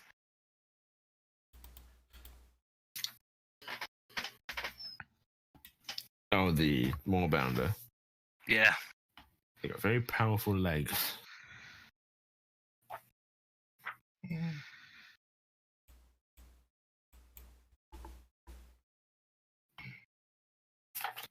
Yes, do you wish to go and speak with him again? Right off. Well, you can tell him that everything's gone now. Yeah. We didn't find the spiders, but he's a druid. He probably Yeah. doesn't matter. Yeah. Not Hey, hippie, we spiders. killed everything. So To have that excellent. We have piece. devastated the ecosystem with our actions. indeed, you can thank us later. We've removed the apex predator. Now smaller creatures will go out of control and destroy the plant life.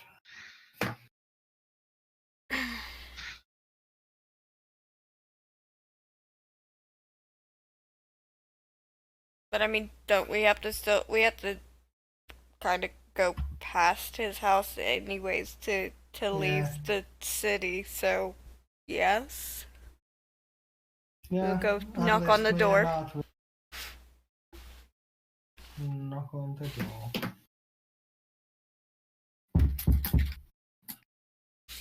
Like that. Wait about a minute and you hear the metal bar slide aside again. Before the door pops open. I presumed I might be expecting another visit from you. Yes. Hello. Hello. I would only assume that you were successful in your efforts to deal with the beast. Yes, we were. It is very much dead. As is the group of men that decided that they did not wish to leave.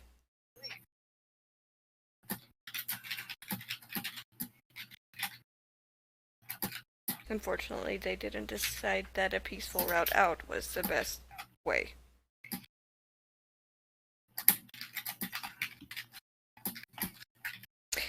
Mostly because someone may not have given him a choice.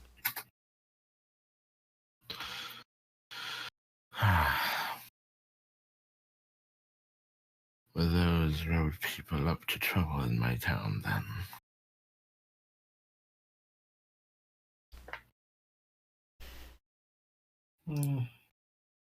Did you chase them off, or are they no longer a problem? Oh, they're They are problem. Sure. Mister. They are definitely no longer a problem. They didn't decide to have a peaceful route out.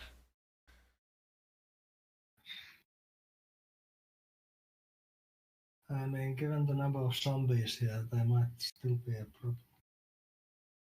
I've already dealt with a lot of zombies, so... Yes, a lot of the ash zombies are now resting in peace. Resting in pieces, you mean? They were already in pieces to start with. Yeah, true.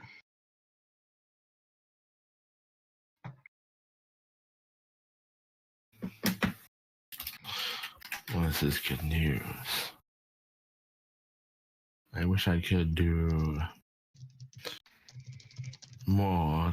I had more to offer you, given what you've done for this little town, though I still doubt anyone would return to live here now.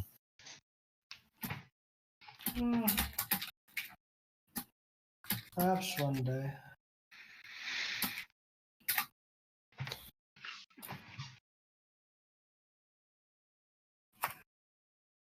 Time. Now that it's not being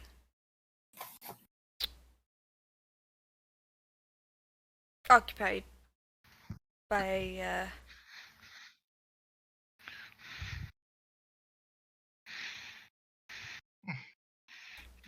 Oh, it's former occupants.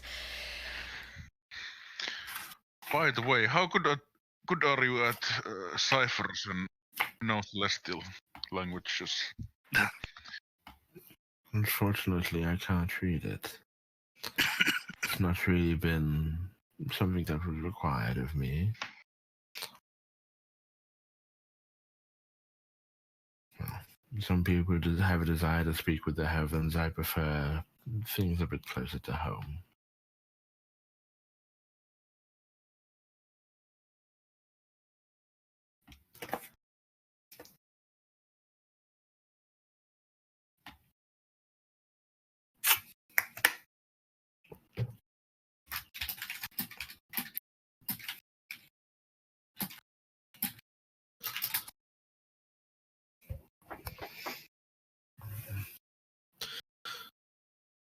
Well, my office door stands. If there's something I can do for you, perhaps aid or information, or simply more tea. Ooh, Tea. I do like that tea. Do you know anyone who could reforge a magic weapon that has been broken? I can't say that I do. Not near here. It's far to the north, perhaps. Well, I don't think we are going far north anytime soon. At the very least, you might try the city of Ankrad. It's only not quite a week away. What was this guy's name again? Right off. R.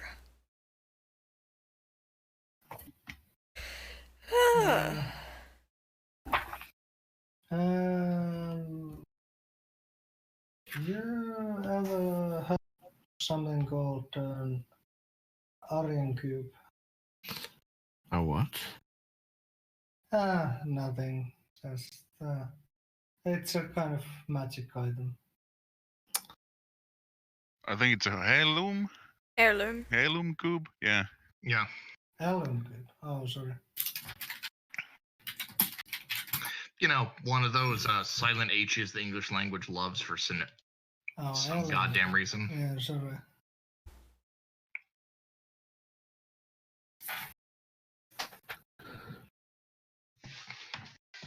Blame the French for that one. Do you know anybody or anything that uses and golden R as their symbol? Or was it golden? What was the It was R in in the R was inscribed in golden embroidery in the red velvet, which I was. Golden R against red background, I guess. He sort of, leans on one hand for a second, sort of thinking to himself. Can't say it sounds familiar. You say? It's time to insight, yes. R. On inside of you, honestly. He lies. He's an evil man. It's his name starts with an R. He's a Reinhold or whatever. That's what I've been saying about these druids from the beginning. You can't trust them. No, that's investigation. That's also investigation. Where the fuck is my investigation roll is the same as my insight, so there we go. Insight, finally. Investigation. Nope. It was insight. Insight, not investigation. I'm getting confused.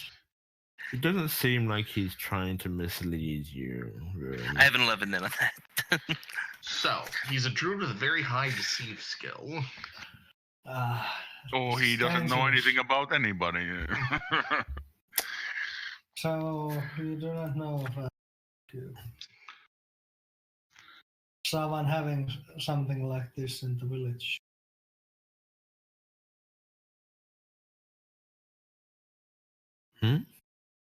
You don't know anything about someone having a cube in the village?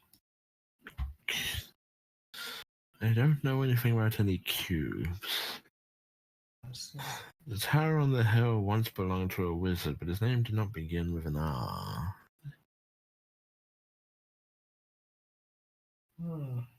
What was the name of the wizard? Hmm?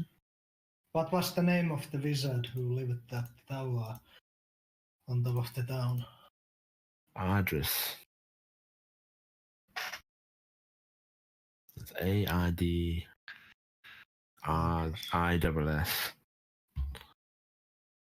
Address. Was he killed by the dragon or? He was dead or gone before the dragon came here. I see. The dragon moved in after the town was ravaged. You don't know any contacts of his Pardon? that might still survive. You don't know any contact of the wizard who might survive to this day, like apprentice or colleague. None spring to mind.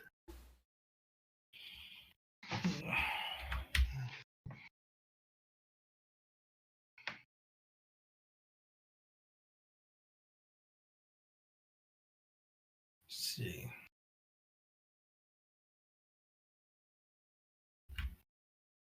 Guess it's time for me to do some foolish.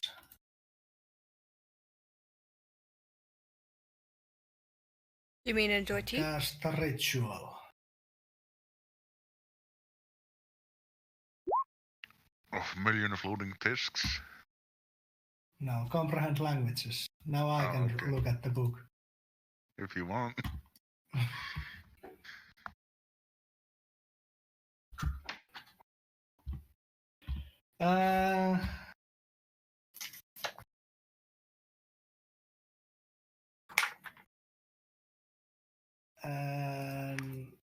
With Tierra's help, I'll try to decipher it with an advantage.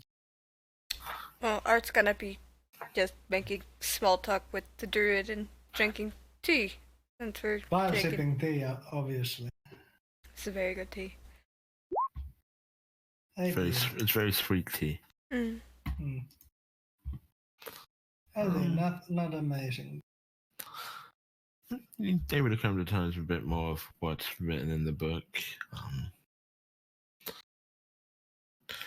As I said, many mentions of empires and different locations throughout the kingdom of Armengar. Talking about ruins and old ruins and inscriptions. There is a lot of talk of things of an arcane nature, though it is not a spell book in of itself. Arcane artifacts? Since? There are a few mentions of things of like lost relics, like from a bygone age.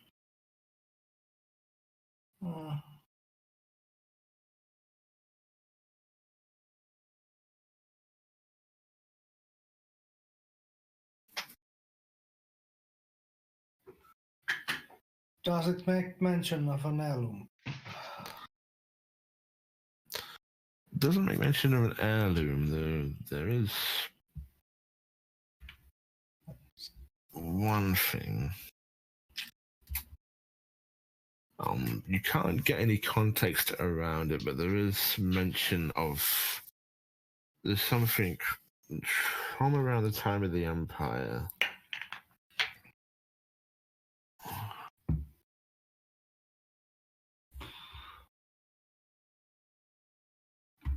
Mentions of a name.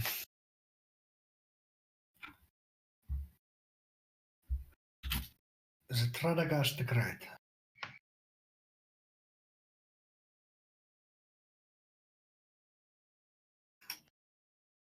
I'm guessing not. It's Radagast the Brown. Damn! Or is it Radagast the White? uh,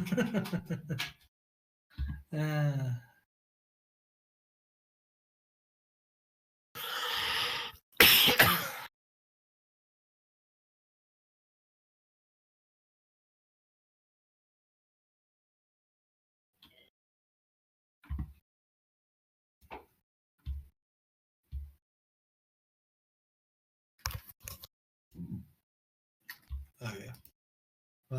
What is the actual thing in the book?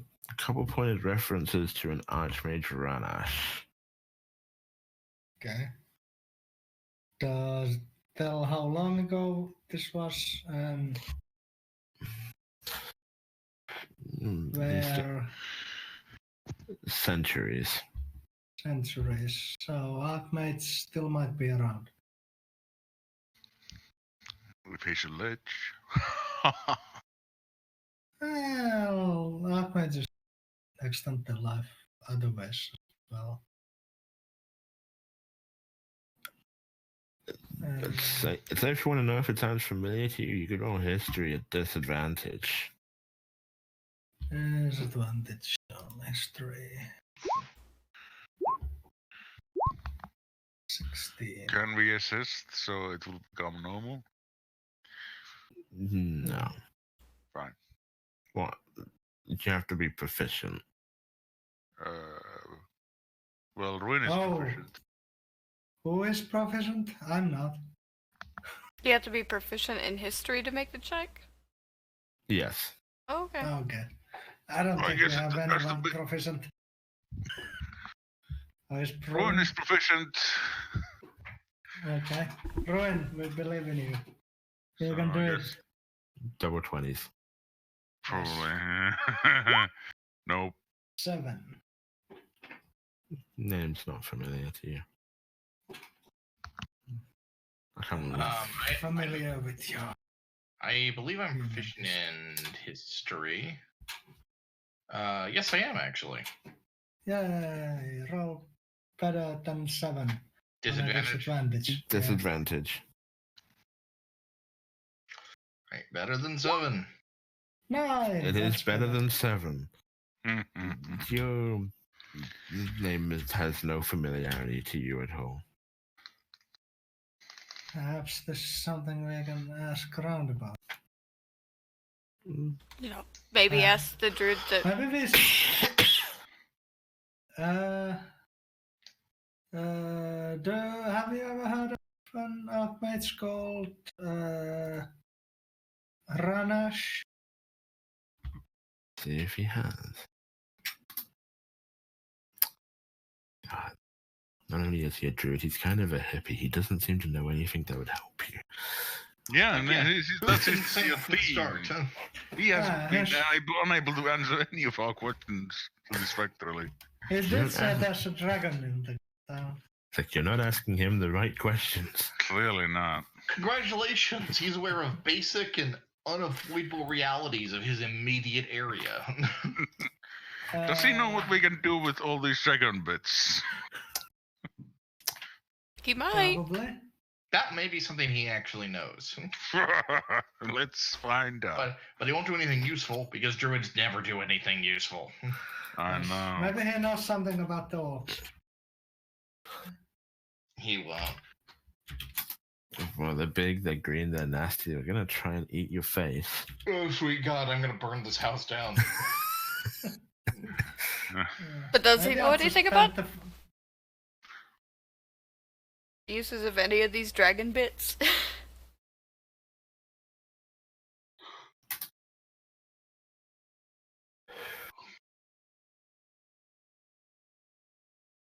At this point, I'm kind of inclined to just give up.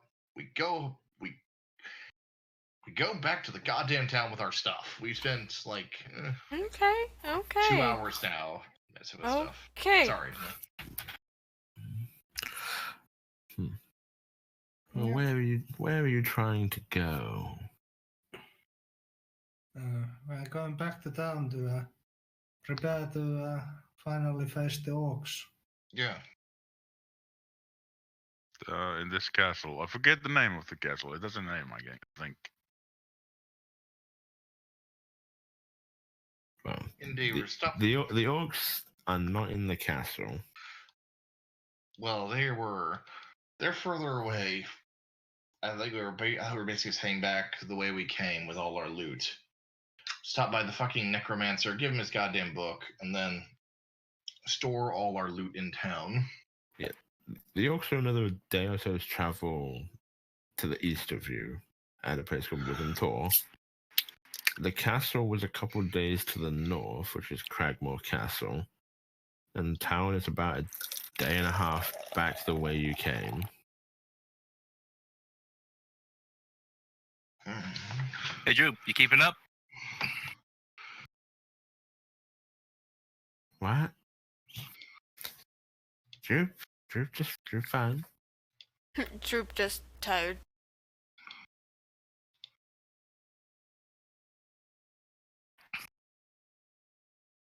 All right, just making sure, Drew. And Droop find the way to the castle.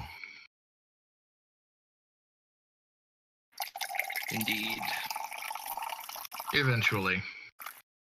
And someone's just pouring water right into my ear. I am so sorry. I was gonna say that was 100% Zeb.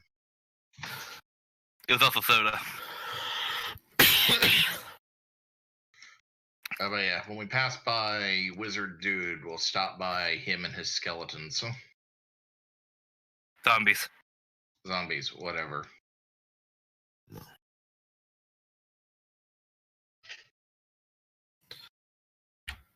Yeah, I don't think he can help us anymore. I can't help you with history, but if there's somewhere you're wanting to go or find... I guess we're trying to find the orcs.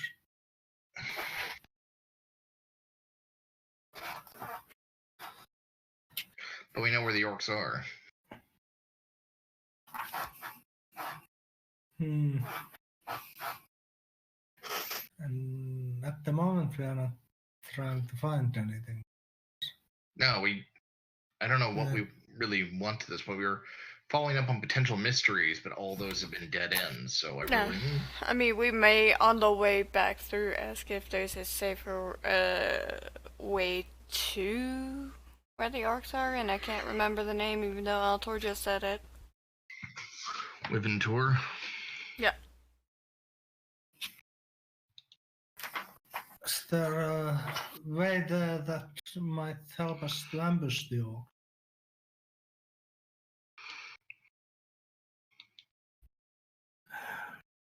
I don't know about a way there necessarily. Withentor is a small set of caverns with just the one entrance.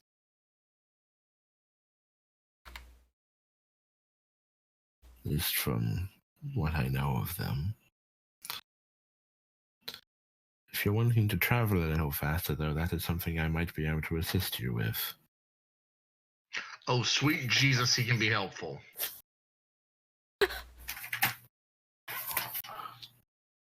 Yes. That would be nice. That would help a lot. We will accept you assisting us in traveling faster as compensation for killing all the evil things in your town, including a dragon.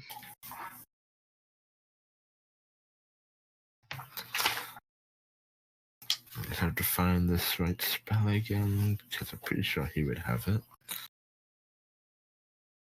Longstrider? Not Longstrider.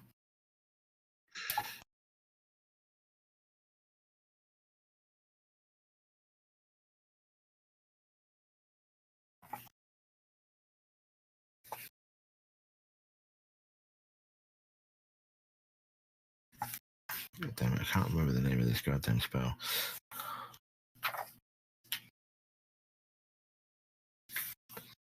Is it this? No. What's it do?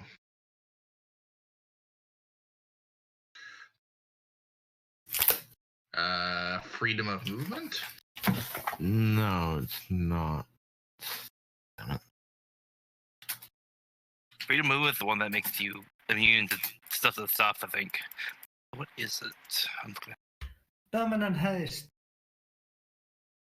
I wish someone could give permanent haste. I don't think druids can do that. Is it like a teleport? God damn it, I can never remember the name of the goddamn spell. Find the path. No, that just shows you the way. It might be. Transport via plants. Well, that is something he would have. I'm thinking of something that's less directional. Windwalk?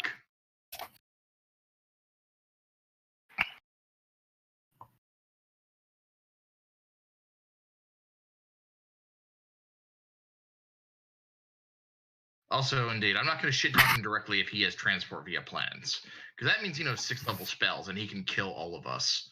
Which really makes me wonder why the hell. I was about to say, wondering why the hell he didn't just kill the dragon and all this other stuff. But then I remember, oh right, he's a goddamn druid. The balance of the town is fine because of all the zombies and the dragon and the spiders and whatever the hell those sprite things are. You neutral piece of shit.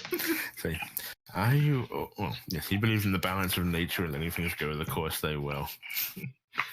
So do all druids. God damn, I hate druids. So, are each and every one of you ready for travel? It is Windwalk, isn't it? God damn it. It's Windwalk. Jesus Okay. Christ. We need to go and get the whiskey barrel. Yeah, let's make sure we've got all our stuff.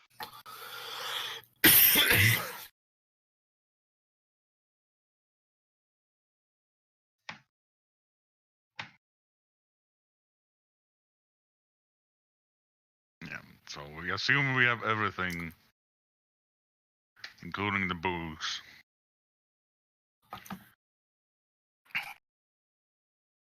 Just remember, don't look down.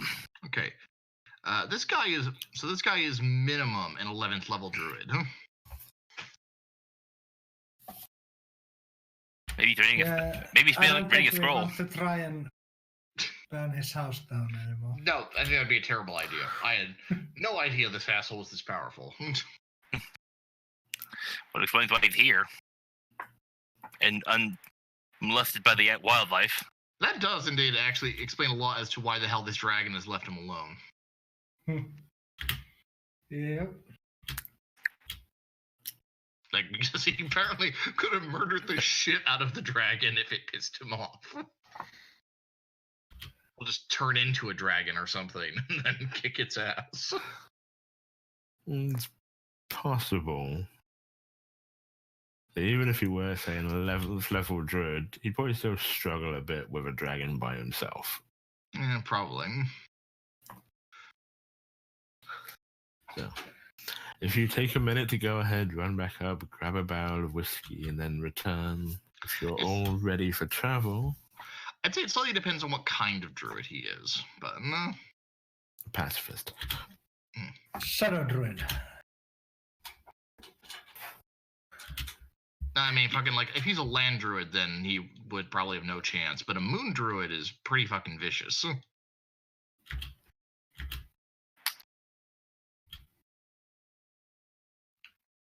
Yes. As you've prepared yourselves, ready for travel, he begins focusing upon a spell, and after a minute of casting, each and every one of you will find your form becoming more, well, less solid as you each assume a gaseous form and find yourselves able to fly. Whee! I can do this normally, but now I can do it faster. So each of you will gain, for up to 8 hours, a flight speed of 300 feet. Yep, okay. So, yeah, I'm pretty sure that's going to cut down on that, day and a half travel to get back to town. I don't think when we are gas, we can't give the book away, can we?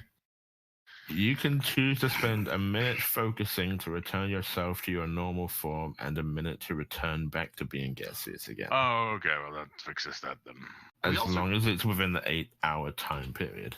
Indeed. We also could potentially just go back to town and drop the book off on our way back to the orcs, but it doesn't really matter. We should probably indeed stop by Wizard Man on the way back and give him the book. Before, technically, indeed, we should see how quickly we can do this, because what we should probably do is... we're pretty much rested. So we go to the wizard, give him his book back, go to town, drop off our shit, and then see like how much ground we can gain on the getting to the orcs before we lose the ability to move super fast. Yeah. Also, one thing is that remember it takes 6 hours to write the fireball spell to my book. Oh, right. Yeah, he's not even vacation. He can't half the time. Yeah, but you can do that anywhere. Yes, I can. After we get the from the town. Yeah, so we can still try to get to the orcs, and then you can inscribe your spell out in the woods somewhere. Yeah. Because that will take time, but less time than if we, didn't use the spell and had to add a couple days' journey to get to the orcs. Regardless, onwards to Wizard Man. So, each of you take off into the air and begin your flight westward, including now having your gaseous summoned Moorbounder in pursuit. Whee! And all of the discs. That's the one thing, is the discs will be going a lot slower than you if you summoned any. Crap.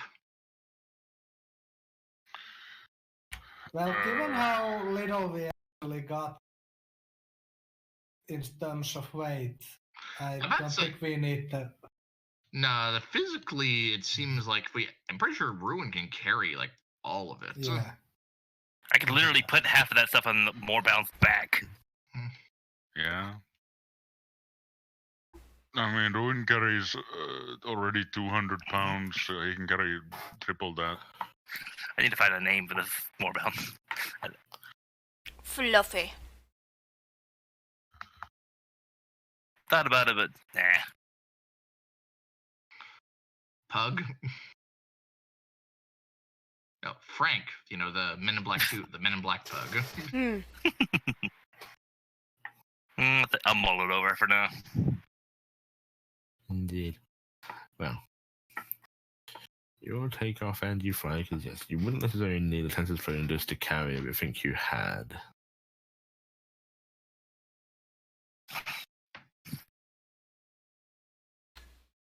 Yeah, because between Ruins carrying Art's pockets and not Pug.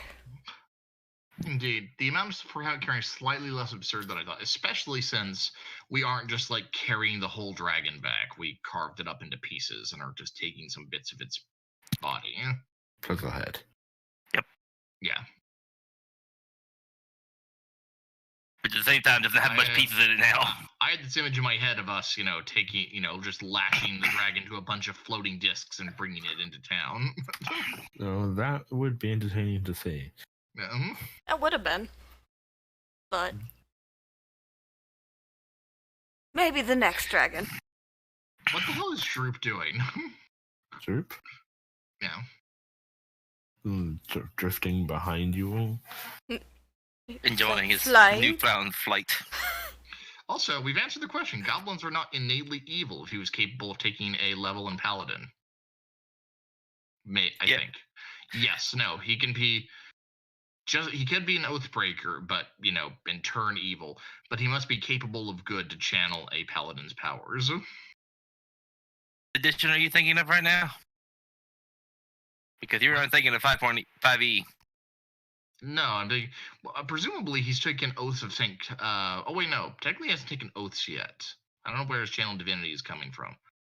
But presumably this is related to St. Cuthbert. And St. Cuthbert wouldn't, freaking,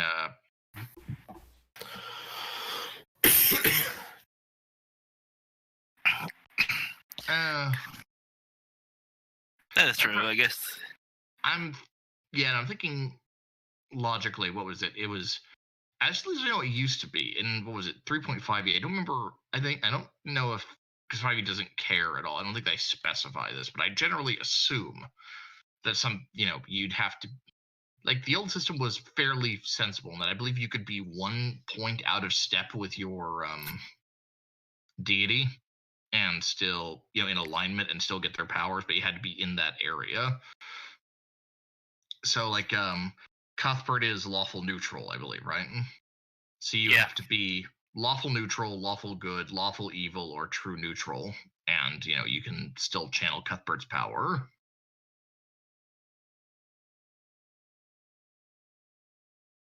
But any more than that, and it's 4 into you plus. But that's point being. If he was if he was chaotic neutral, like chaotic evil, like goblins tend to almost universally are, then it would be absurd to imagine him gaining paladin powers from Saint Cuthbert. Right? Crazy.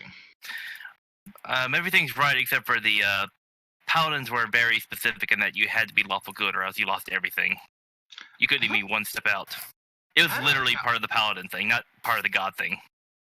I thought that was how it used to be. Like I thought I said beforehand. Yeah. Maybe we're thinking of Pathfinder. I don't fucking remember, but I know it used, like really old school things, which may have been 3.5, and sure it was, hard coded lawful good. But yeah, that doesn't really. Well, he's good enough that he seems to not been annoying by Cuthbert. Oh. Hit the old 3.5. Well, here's the thing. In 5th edition, paladins don't have alignment restrictions anymore. Yeah. You can be an Oathbreaker paladin, but that's more of if you go against the word of your god, not against being lawful. Yes, but that's my point, though, is that he's presumably dedicated to St. Cuthbert. So obviously, you could be a paladin of presumably any stripe because there are gods of any possible alignment. So if he were a paladin of, say, an evil god, that would obviously be possible. Yeah, basically, he would have to sort of some sort of oath to whatever god he's getting his powers from, and so would more than likely have an alignment that is, if not 100% aligned with, then at least relatively close to whatever god he's getting his powers from.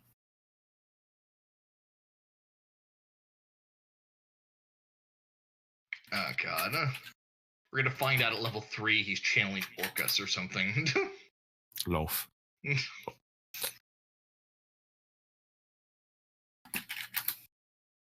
Maybe he'll be a blackguard.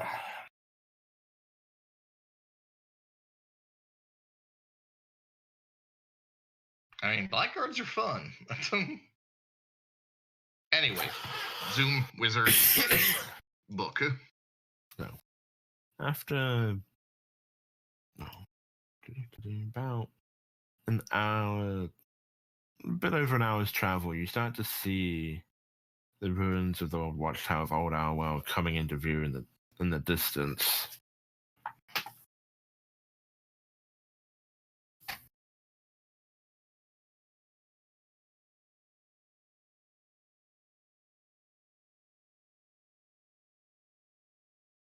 All right. No.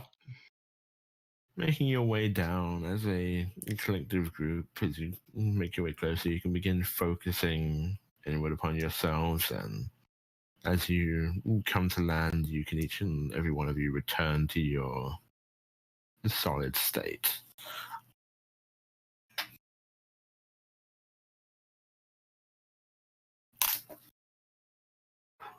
At least anyone that wishes to.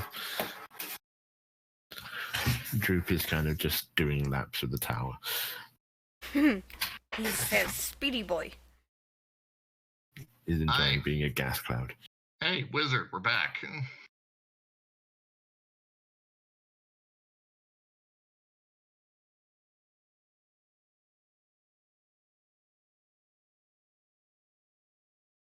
Do not be afraid, it's just us again. Or maybe you should be kind of afraid, but not too much. Every sane person should have a reasonable amount of fear at our approach. As you see him sitting within the ruins, sitting sort of cross-legged on a fallen piece of stone, looking up at a part of the wall that had some old sort of things carved into them, and he's sort of jotting things into the book that's open in his lap.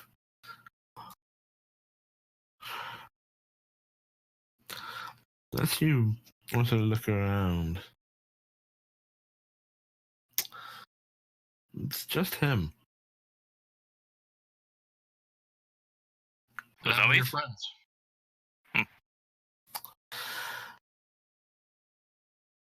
I suspect immediately an ambush. He sort of finishes what he's writing and, snaps the book shut in his lap before turning to look over his shoulder in your direction. Well, it took a bit of your advice, I should say.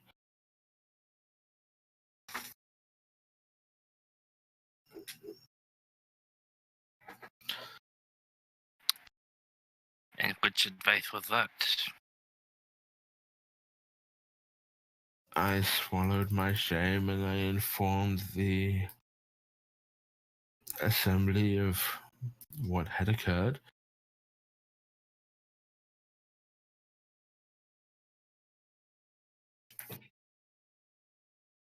Sorry, I just stepped away for a second. I took your advice to inform the assembly, and they sent along, well, a couple of my associates to, say, collect the others. Oh. Well, I see you're not hanging from a gibbet, so I take it the townspeople took it well. The town isn't burned down, is it? I don't know anything about the townspeople. I have not been to Marston. I simply spoke to some of my associates at the Arcane Assembly, and they dispatched 2 members to gather the dead. Oh, great.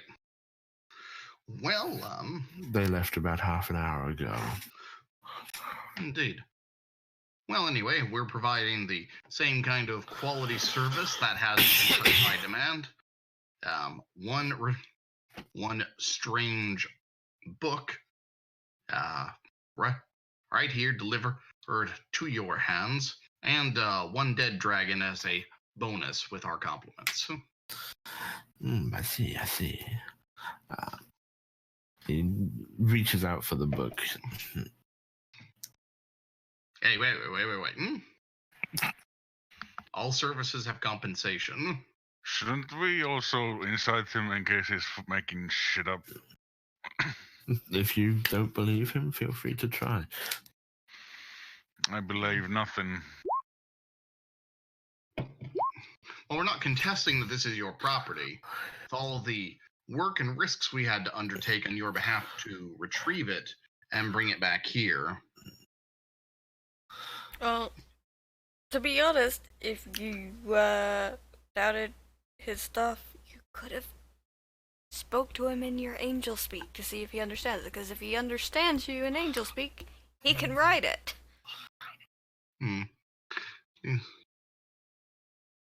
But that's the voice in your head. I could say this in Celestial. Well, first of all, doesn't seem to have been lying, at least not completely. Okay. As far as you're concerned, Ruin, he's not being misleading with you. He did speak with the assembly, and they did send someone to gather up his gathering of zombies to deal with them appropriately. Were those zombies to be resurrected at all? Were they just some random hoo-ahs he used as slaver? You gather, at least from what he was saying, that was his intention. Whether or not that is actually what's going to happen, he can't be 100% certain. It's what he had intended. Oh, his intention was that they were going to be resurrected. Yes. Okay, I see. Admittedly, if they're not, it means you didn't have to pay them. But I've said it before in, what was it? Life in D&D does have a monetary value, and it is measured in diamonds. and for those particular fellows, you're talking, 500 apiece. 500, or in some cases, possibly more than 1,000 each, because some of them were a bit sort of messed up. Hmm.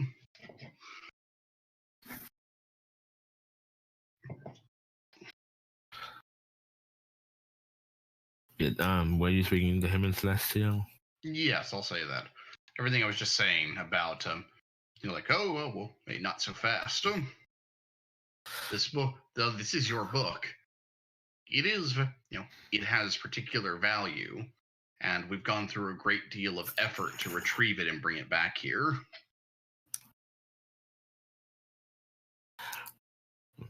Well, he will respond in kind then. And to me, it is invaluable. And you're quite right, I did promise compensation if you were to return it. Reaches into his robes for a second and pulls out the small box that he showed you the ring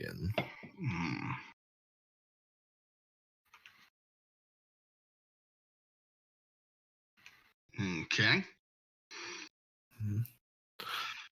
One ring, as promised, in exchange for my property. Seems like a fair trade. I'll switch back to common. Does anyone have an issue with this? Oh, I guess not. An issue with what? Nope. I don't speak Celestial.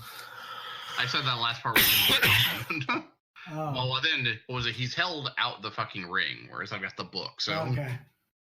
I assume the implication is clear.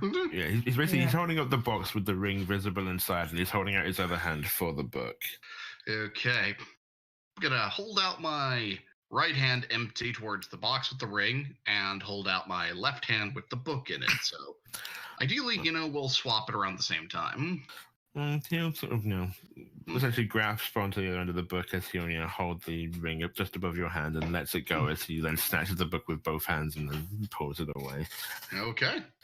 All right, we got a ring. Yay.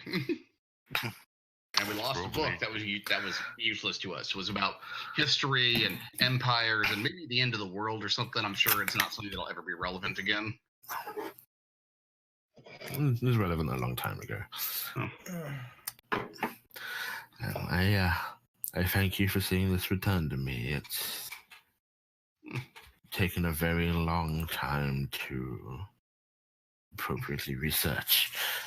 Excellent. Wish you all the best in your researches. If you'll excuse us, we don't really have time to stay in chat. We need to securely invest the Dragon's Hoard. I mean, whole ass.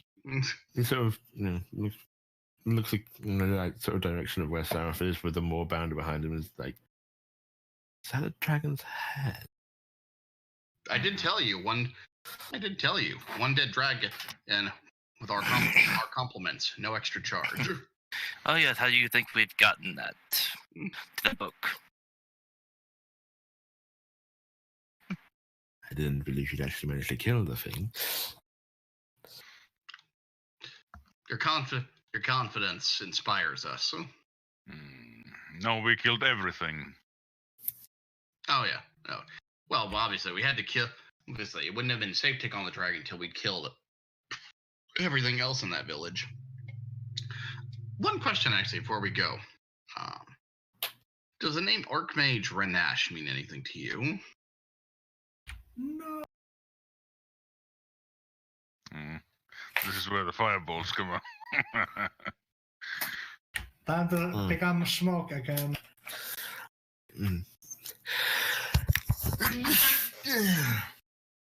Okay. I don't know if that was him or me. The dragon mentioned it, and it didn't mean anything to any of us. So, Renash, you said. Yeah. Yeah, it's as said, we're not particularly educated band, but when a chromatic dragon mentions the name, we figure maybe there's money in killing him. Well, Renesh was an archmage some centuries ago.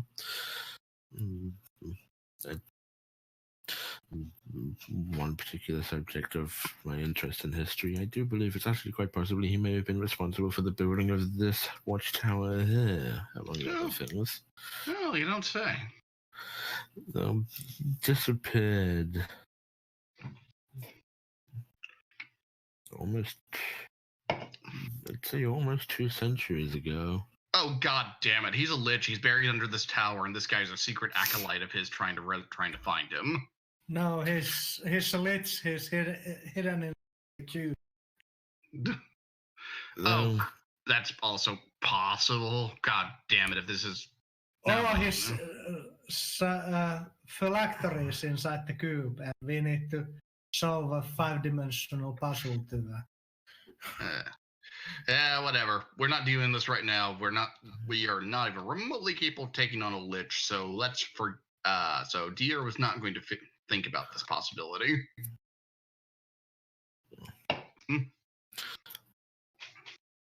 They said he was quite a powerful mage, created all kinds of strange artifacts in his time before his disappearance. Oh, what kind of artifacts? The hand of Renash, the eye of Renash. The cloak of Renash. I think you're getting him confused with Vecna, and he was banished, I believe. Many brave heroes sacrificed their lives to see that he was banished to another plane. That is a different part of history. No,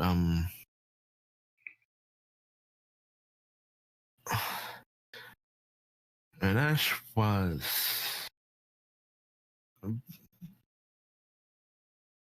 quite capable of things that magic that bent rules and laws to his will. Okay, we get it. He's a lich. Interesting. But ancient history, so, not really relevant. Not sure why the dragon would have brought him up. I couldn't say.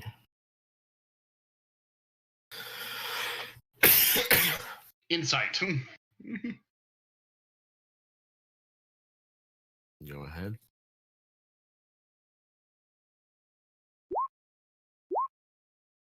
Wow, yeah, no, that all makes total sense. Okay, well, sorry for wasting your time. Let's turn into gas again.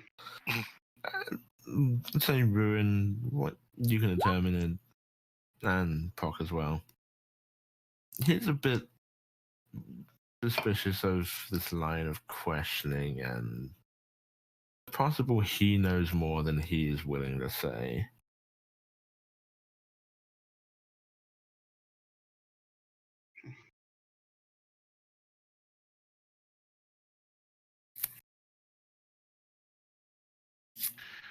Indeed, as I suspected, but unless we want to go into this tower and search it ourselves, then... Oh, sweet God, no. I mean, there isn't much of a tower here. There's a small structure that's basically sort of... No, but he was digging previously. I think so. I bet there's a fucking secret entrance into his dungeon underneath this tower. You can say. Well, we could if we were going to bother trying to stick around, poking around, trying to find this, but that is both a waste of time, and if I'm right, then that would be a terrible idea anyway.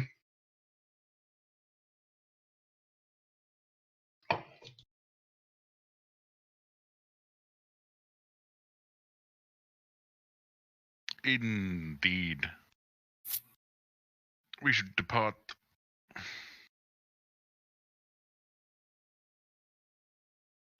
Back to town.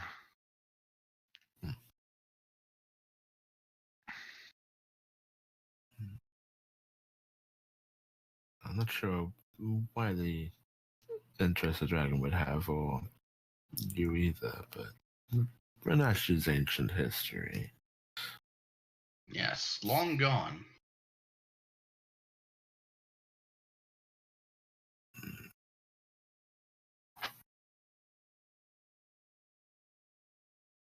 Unfortunately, so are all of his artifacts.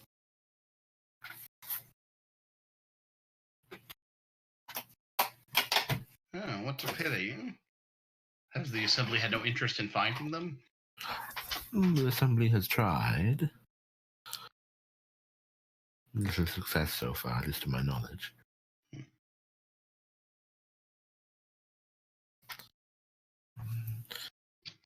However, we have had our deal, and I made my promise that a favor would still be owed, should you ever require one from a member of the Assembly.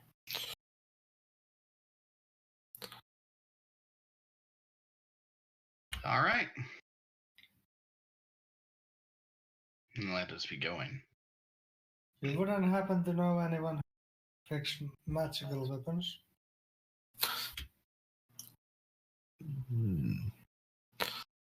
Fixing them? Obviously, some members of the Assembly are known quite well for the arcane practices, but the actual creation and smithing of magical blades...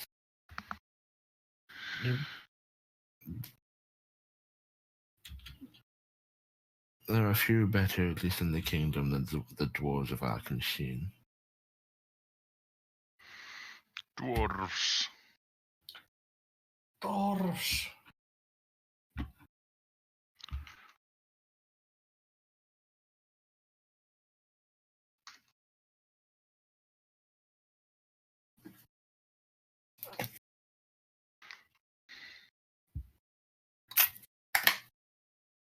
Okay. Well, I suppose we'll leave Creepy Dude Man. It's not my name.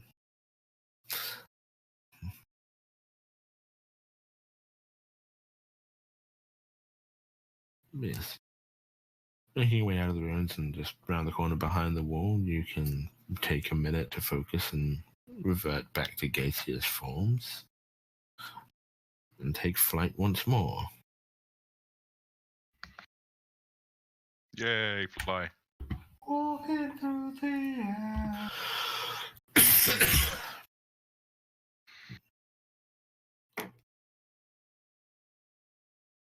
As you continue on your way further westward and a little south, after about another 2.5 hours, you find yourselves starting to approach the eastern edges of the town of Marsden.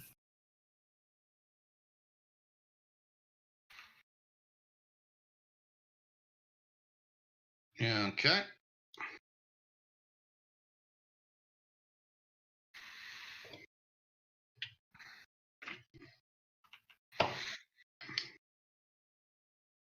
Right.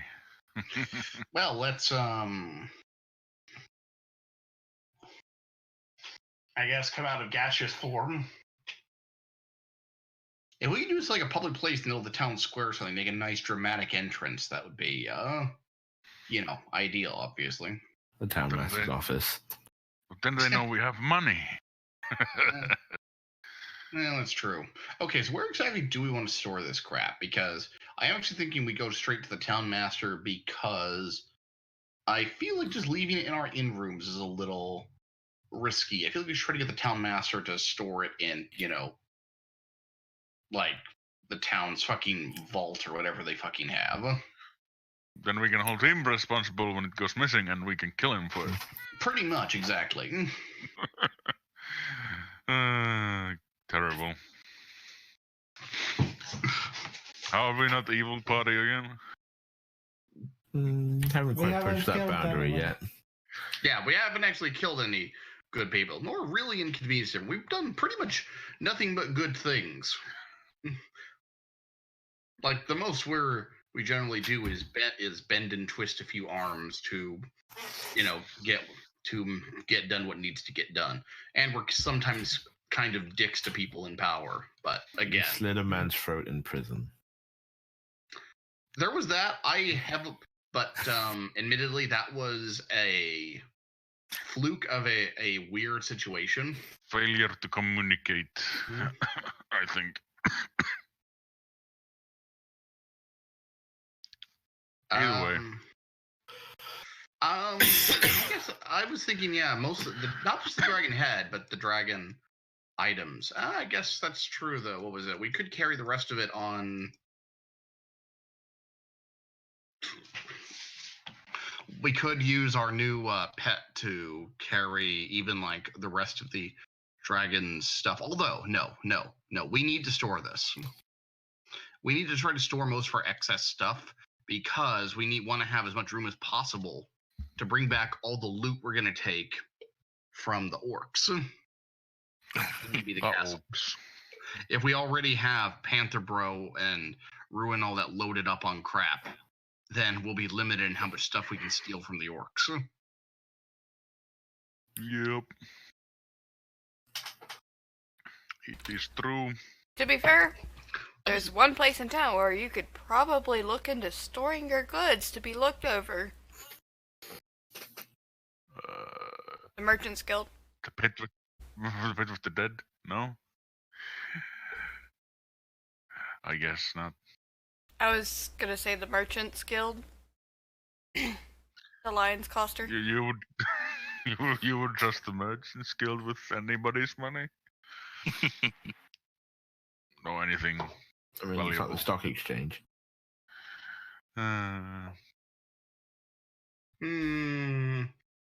I feel like if we're going to store anything anywhere that's valuable, we want to have like some specific person we can hold responsible.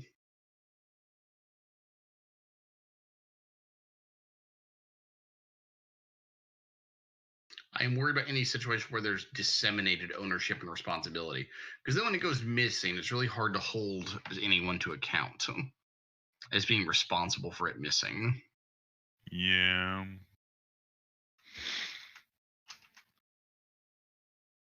I guess the local whoever guild here might be.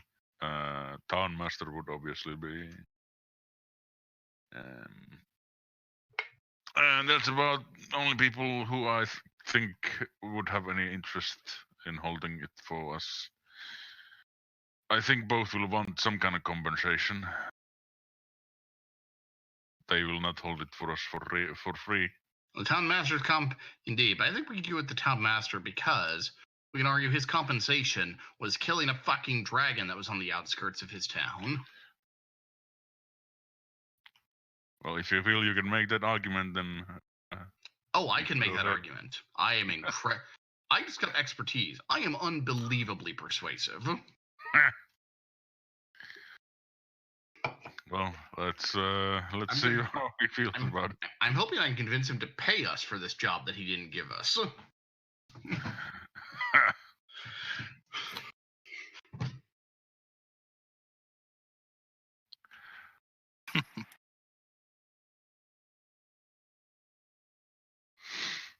No, I suppose we can go with that.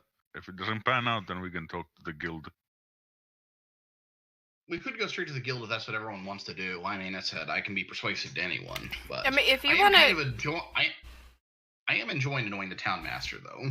If you want to annoy the Town Master, go ahead. If that doesn't work, I have a cunning plan. Because I still have the signet ring and stamp. Oh gosh. Signet ring too. No. I have the Town Master signet ring that Droop took. I traded him. I traded Droop the dagger. a regular old dagger. Or was it one of my garnets? I traded him something. I think you gave him the dagger.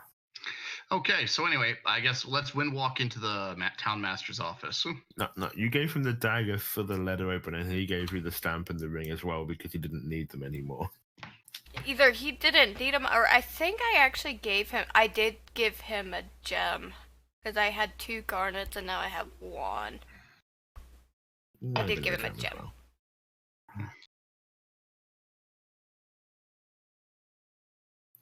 So you're going to sort of land toward the middle of town, then and go and see the town master. Yeah, sure.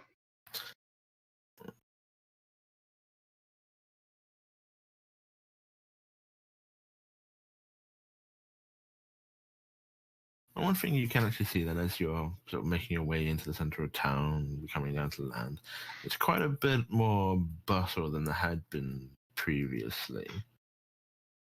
See, no shit, you couldn't go 10 feet previously without getting attacked by bandits in this goddamn town, and we killed them all.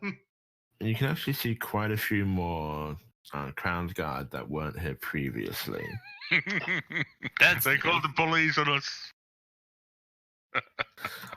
If they have that, this could get hilarious or really dumb really fast. We'll find out.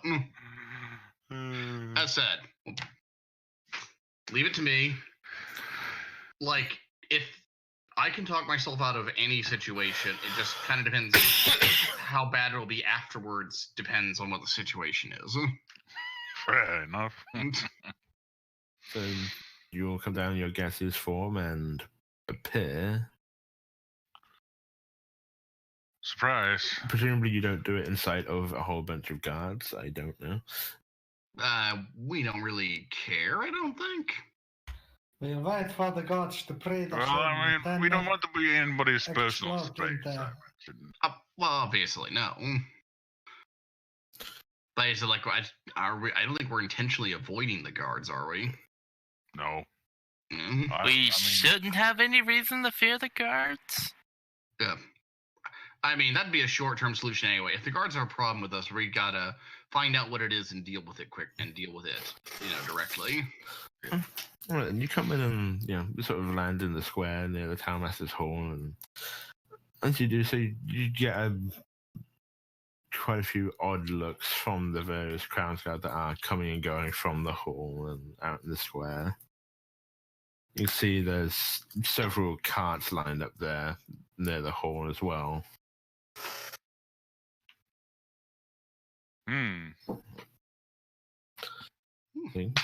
None of them really approach you or come to talk to you, but you're getting some odd looks of you just sort of flown and landed. Never fear, everyone. We are just returned to stimulate your economy again. You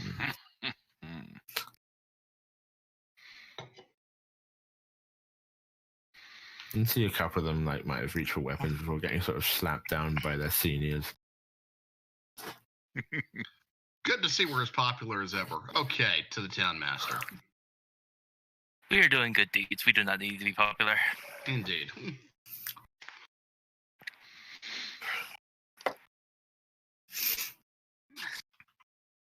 So everyone seems to be looking at my holy mount with trepidation. Yeah, and some of the more skeptical looks are definitely in your direction with the large panfolk that's following you around. Which I believe, despite the image there, is actually more sort of a white shining color. Yeah, because it's celestial. Yes. You make your way into the townmaster's hall, and you can see ahead of you on the other side of the foyer, the door is slightly ajar into Wesley's office. Wait here. I'll be back in a minute. Hey, townmaster. I don't know if that was for the cat or for the moorbounder. It was for the moorbounder. I mean, it technically is a cat and the moorbounder, so. It's like sort of stops outside. So, Your favorite outsider. Back in his haunches.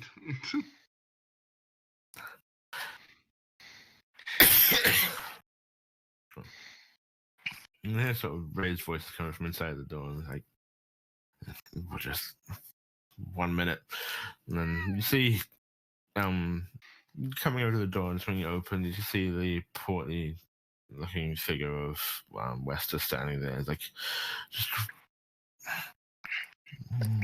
what do you want? You finally dealt with the orc problem. Better. We've dealt with a fundamental existential threat to your village. That you weren't even yet aware of. That is the kind of service that you get with us, getting ahead of your problems before they slaughter your villagers. You're not expecting me to reward you for another job I never asked you to do, are you? Would you have rather your town been ransacked by a dragon? Would you like your townspeople to hear that you were pro them getting slaughtered by a dragon? What dragon? What are you talking about? I'm gonna just kind of move slightly out of the way. That dragon. On deck. No, not that dragon. The one that dragon is carrying. Just looks at the bright white moorbounder sitting outside. It's like, that doesn't really look like a dragon, though. No, It's on a its bit back. terrifying. On its back. Yeah. Cyrus, can you get it to turn a little bit? Yep. And turns around and he can see the eyeless, toothless head. God, that's probably the most horrifying thing I could think of looking at right now. It hasn't been clean. I mean, it hasn't been cleaned properly. It's still got quite a bit of flesh on it, but you can tell it's fresh. Yeah, that thing was a chore and a half to kill. Let me tell you. Massive, poisonous, venomous dragon that's had invaded a nearby village. Apparently. Yeah, not even 2 Perfectly days. frank, you could have found that thing anywhere for all I know. Are you calling me a liar? You can't just show up here with the head of any weird creature and expect me to just give you money. You can come in from anywhere. Okay. Anywhere within a 2-day. Well, never mind. It wasn't even 2 days march from here. What was the name of that town? That village. It did have a name, didn't it? It did. I can't remember because I didn't care. Thunder Tree. When's the last time you heard from Thunder Tree? Thunder Tree was ruined years ago. Everyone knows that. Yes. Do you know a druid that lives there? What was it called? Rain something? Not personally.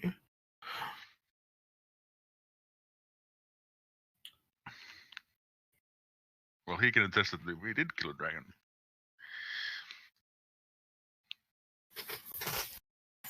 In that very village and its ruined tower. Yeah. And dragons apparently.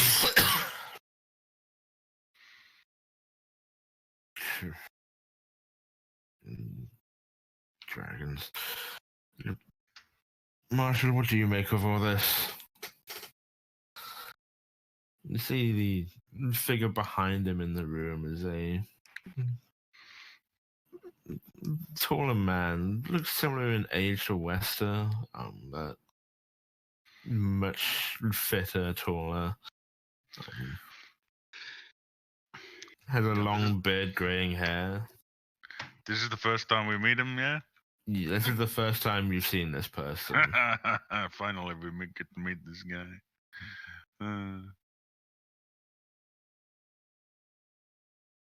And, looks to be wearing very battered and dented looking armor as he, steps forward, stand next to Wester and sort of peers, past over you at the dragon on the back of the moorbounder. Well, I don't know about you, Wester, but that is clearly the head of some form of green dragon. Hey, good eye.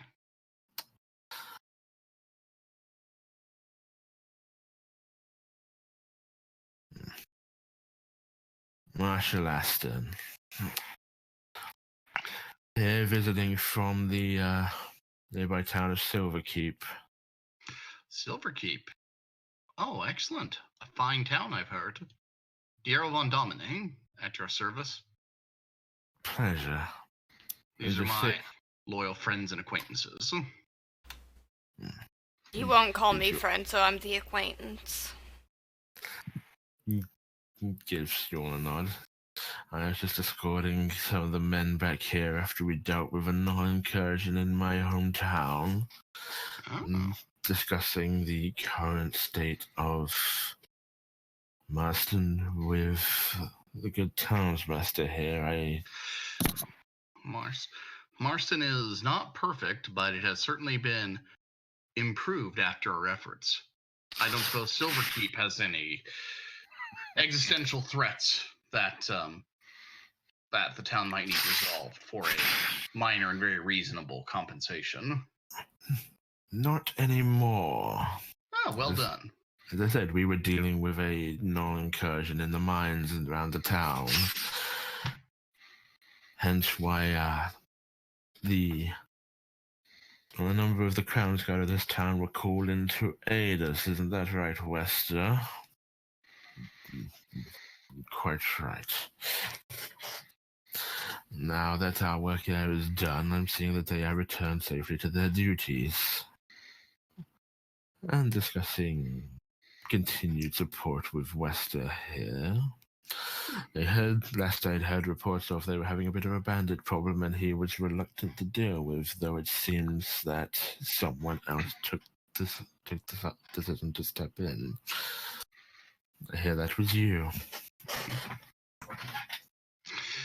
Indeed. That wasn't even intentional, really, but it was so bad we literally couldn't go in here without tripping over it, and we are more of a mind to solve the problem directly rather than be relieved of our possessions. Good. I like people that choose to take the initiative when others are unwilling to act. Oh, good. I like this guy. But he hasn't given us any money yet. Indeed. So you understand, of course, the immense social value to the town we brought by discovering this dire unknown threat and resolving it for this town. Unlike Wester here, I do believe I understand the possibility of dealing with future problems before they rear their head. Isn't that right, Wester? And sort of, just sort of shaking his head, looking a bit sort of sheepish at the ground. Now, Wester, if you were to be appropriate in this sort of position, they should be rewarded for what they have done, correct? I still say the dragon could have come from anywhere. Just how many green dragons do you find on the roads these days? Can't say I see that many, personally. Indeed. Where exactly are we supposed to have acquired this skull, this fresh skull, with our, battle marks upon it? Anywhere. Anywhere? It's a polymorph or something.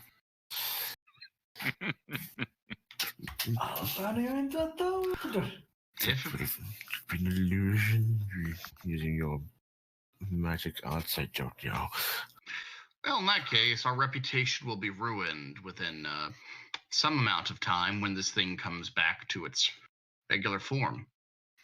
And consequently, we can expect to be arrested when we return with the heads of all those orcs you wanted us to kill.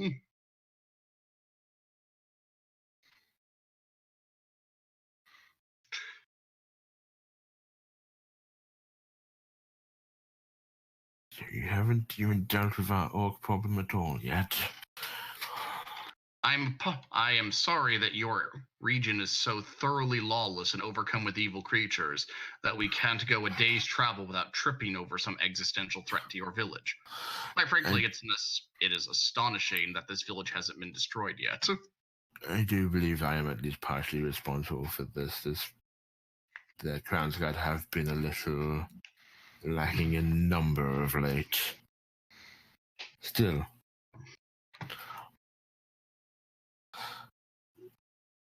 Wester, if we can use your office.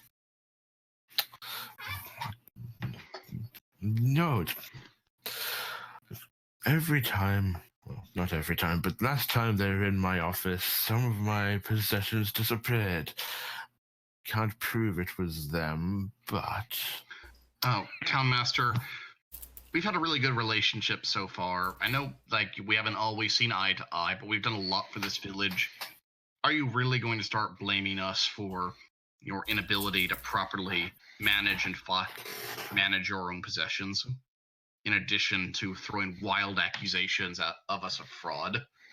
Quite frankly, it's a real slight to my honor and dignity.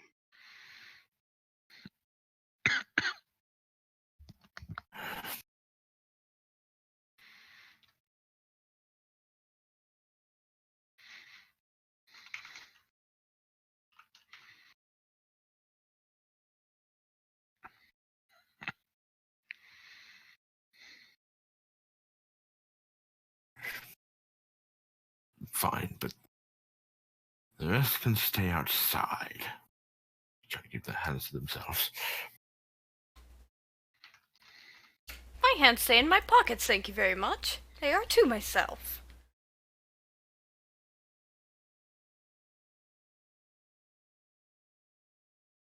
And they were in my pockets the last time.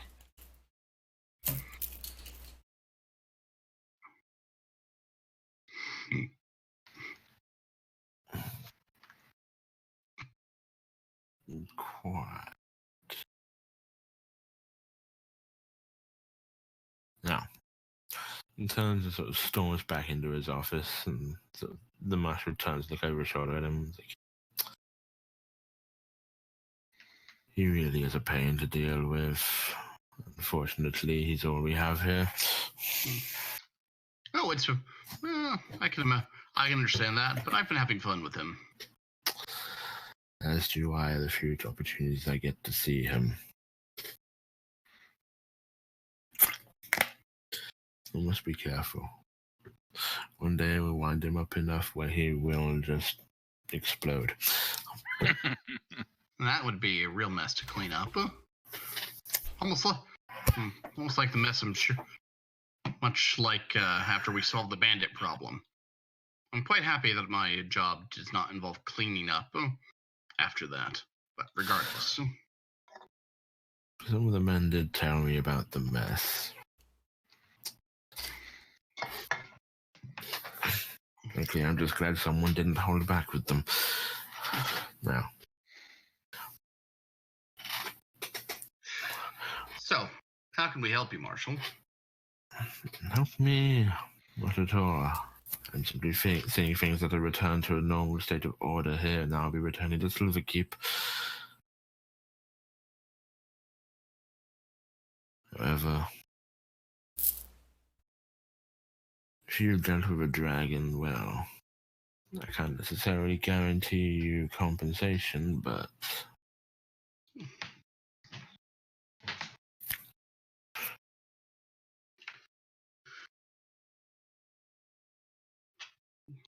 perhaps I could point you in the right direction to someone that may. I'm listening.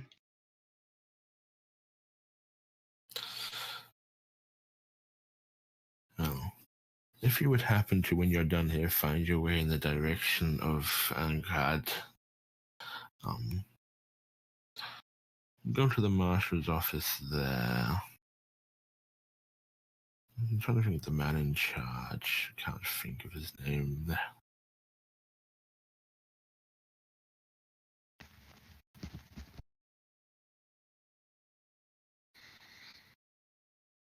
I think seek out Harold Jackson at the marshal's offices in the city of Ankrad. One Harold Jackson. Let them know that I sent you. In fact, he turns around, marches back over to where was now sitting at the desk, grabs some paper from in front of him, and ink and quill, and starts scribing something to the protestations of the Wester. Before taking out a ring from a pouch on his belt and then stamping it into a wax seal. Take this to the Herald and inform him that I have sent you. And that you are to be owed compensation by the Marshal's office for dealing with threats to the kingdom that could have grown to something larger if they were not dealt with at this time. And see, this is how you establish incentives for civic-minded individuals to take care of these problems proactively when they encounter them, rather than simply ignore developing adolescent dragons. Quite. Unlike Wester here, who I'm sure will give up all kinds of complaints and problems, the Marshal's office will see that you are duly rewarded for your, as you put it, civic duty, and might even consider you for future work. Duties for the kingdom shall be vastly useful. Indeed. I appreciate it. I do think we might be stopping in Ankrad once we have fulfilled our promises to this town and its marshal. We did make a promise that we would clear it of its orc problem, and I would be an intolerable stain upon my honor to not fulfill that. Well, that is part of why I'm here. Unfortunately, this town's marshal passed away in the Null incursions. I will be returning to Silverkeep within another day or two. Don't tell me you killed all the orcs already. Orcs, no. You said no. Yeah, Gnolls. No, I heard that, but you said, that relates to how and why you're here. So, No. Well, like, you didn't go and kill the orcs incidentally or something. No, I simply traveled here with the men to see if there was a bandit problem that still needed to be dealt with. Word had not reached us yet of them having been displaced. Human bandits have been dealt with, but when I understand, orc banders and raiders are still preying on the outlying towns, several days travel from here. So we made a promise to go and clear them up. Well, if you've already dealt with a dragon problem, I'm sure small gathering of orcs shouldn't be too much of an issue. Probably. Depends on how many orcs there are, but we'll find that out when we get there. No, if you'll excuse me, I have other duties I must attend to with my men.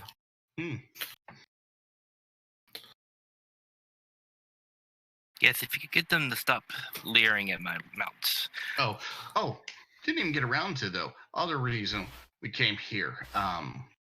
We were hoping for a guaranteed secure location, which we might, store the products of the slaying until we are able to retrieve them all, since we still have a task to perform for the local township. It seemed a bit unwise to just leave a dragon skull and a variety of other items just lying in our inn rooms. Somewhere more secure, you say?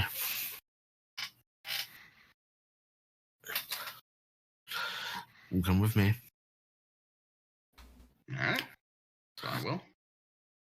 He leads you off down a corridor and retrieves a small key, which he leads you down to a room to take that small key and inserts it into a lock in a door, which he then opens up to a small office, less refined looking than Wester's office. Like, this office belonged to the previous marshal of the town, though a new one will be appointed soon. Probably will not be for at least a little time. One will have to get back to the cities and they will have to appoint someone appropriate. In the meantime, it's not very decorated. The storage chest, you may keep things in here.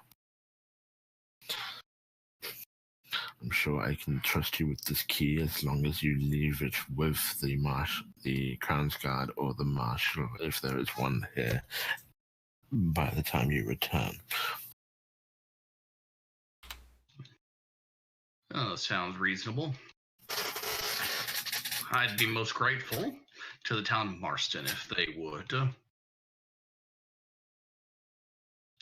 secure our possessions and look after them while we are serving the township. Oh, there's going to be plenty more Crown's Guard around the town this day going forth. I'm sure the marshal's office is probably one of the most secure places to be. All right, let's leave the stuff here we don't need.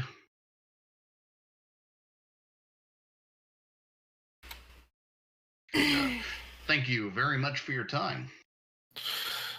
Of course. He, stands up to attention, then turns on his heel and heads down the corridor toward the barracks. All right. Oh, and Townmaster, my good friend, might want to go and check in with your treasurer and the town vault. Just to make sure everything's good and prepared for when we come back with a great many orc heads. If you're still intending to even do it.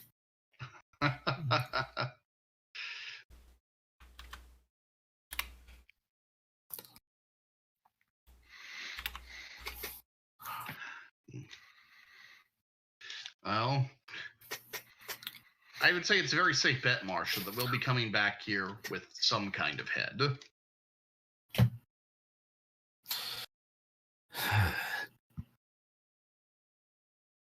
As I said, just present them to my secretary. I don't think they were any more pleased to see it. Sorry about that, Marshall. We'll couldn't hear you. Gaseousness. We'll talk about it when I bring you the heads. As you all turn back into gas, then. I was gonna say, does Puck want to get his ink? Yes, definitely. I think I need. You said 150 gold? 150, yeah.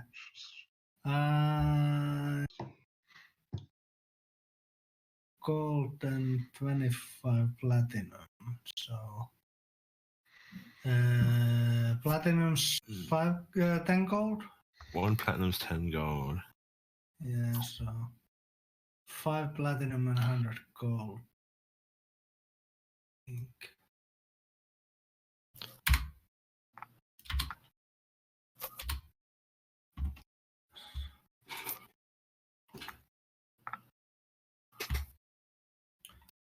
Okay. I think.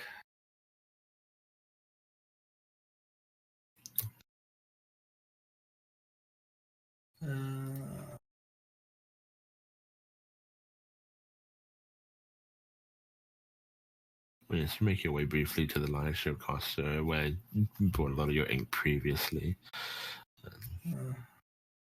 Inquiring within, they're starting to run a bit low on it. You've kind of picked them clean a lot of the ink they have.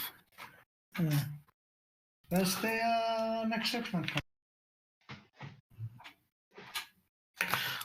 Oh. Does it have to be ink? Can it be blood? Well, it's not just, It's not just any ink. Yeah. Magic ink. Yeah.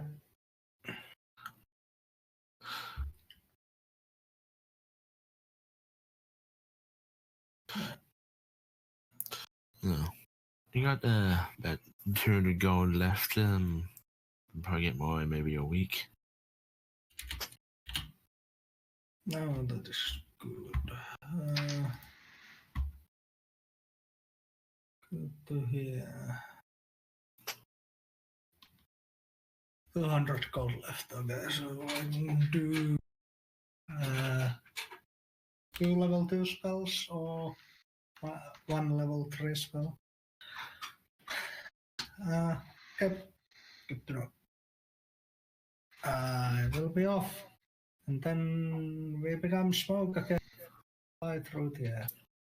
Walking through the air. You fly through the air with the greatest. Yes, you take off again, having spent a little time in the town dealing with what you needed to, dropping off your various fetchings. and then begin your flight eastward again. Travel time. Indeed, travel time, and you're able to travel quite swiftly for several more hours. You find yourself very quickly, after a matter of minutes, flying past Bren's place out in the woods, carrying onward past the old town of Coneybury down in the valley. Continue onward before you can see the old watchtower again for the second time. And just making your way past the Thunder Tree. Now, starting to leave it in the distance behind you, about just disappearing beyond the horizon as you're carrying on over the hills, before you feel the effects of the spell starting to end on you. Should have probably stopped back and seen if he would give us another help to the orcs, but hey, at least we got most of the way. Oh god, why didn't we take Featherfall? Well, as the spell ends and you're aware that it has ended, you'll all resume your normal forms and start to slowly drift down to the ground. And now we glide. Because as an added effect of the spell, if it ends and you're flying, you will land safely regardless of your height. Indeed. So wait, so do we keep on gliding with like our speed slowly slowing down, or how does this work? You maintain some part of your momentum, and you fall 60 feet per round. Okay. And land safely. Yeah, superhero landing. I say, like, we're going like 300 feet every 6 seconds or so, and then we just like basically stop by being reduced to our normal walking speed. Pretty sure we die from whiplash. Well, we are technically gaseous form, so we don't have a neck. But at the same time, we've gone from 300. Our speed has been cut down to 10% of its prior, while at the same time losing our gaseous form. So it doesn't immediately stop midair. It's more of you start to lose speed because you suddenly become able to be affected by air resistance. Trees. Yes. Aim for solid ground. Aim for the bushes. Oh, please. Ruin will run through any. Start getting this way. The tree is a bush for ruin. Everybody roll acrobatics for stylish landings. I'm assuming you're joking, because I would totally roll it. I'm joking. You will land safely. It's part of the spell. You will all land without injury. Dear, I had to get the fancy one. I mean, it doesn't matter Dero anyway, because he can just grow wings. Yeah. Yeah, but then I gotta, rest before I can do that again. Yes, you'll all come down to graceful or slightly less graceful landings. Not far from the road. I totally did it. To shame. Mm-hmm. Jesus Christ. There is a quadruple backflip.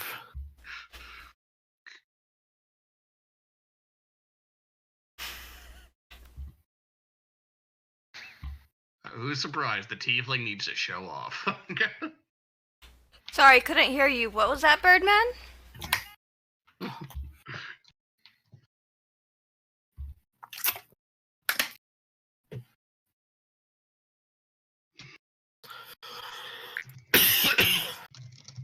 You'll find yourselves coming down to land safely in a sparsely wooded area a bit east of Thunder Tree.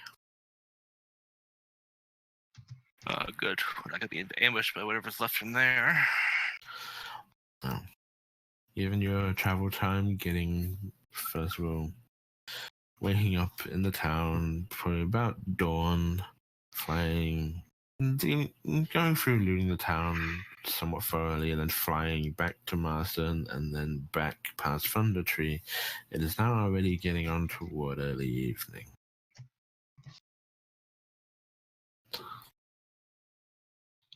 Oh.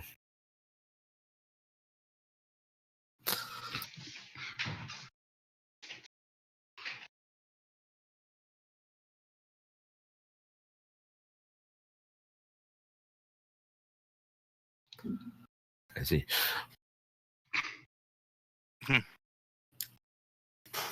You find yourselves gathering again. Do you wish to press on or camp? We need to camp. We need to get pocket time to learn Fireball before we run into New York. Yeah, 'cause it's sort of early evening, so it's not quite necessarily time for you to rest yet. It probably would be in a couple more hours. Precisely. This way, Pot can get his 6 hours needed to,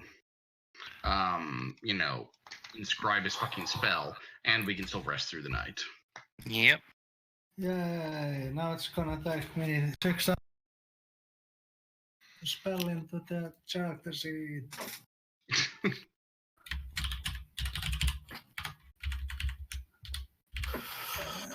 Okay.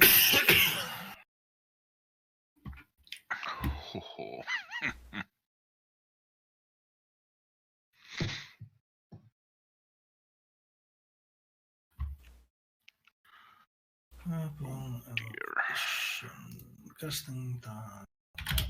Action. Range. 150 feet. Touch the sky with this one.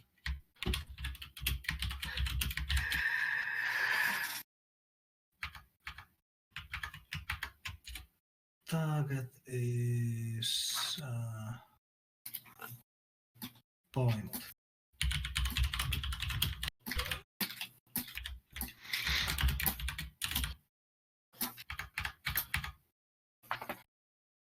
Pointing range.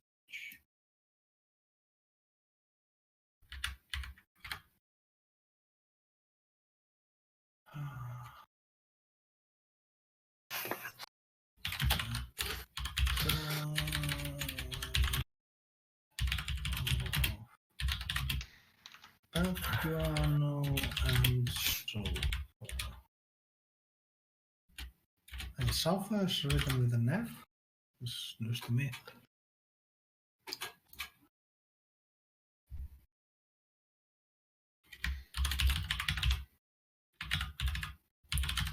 I thought it was with a PH.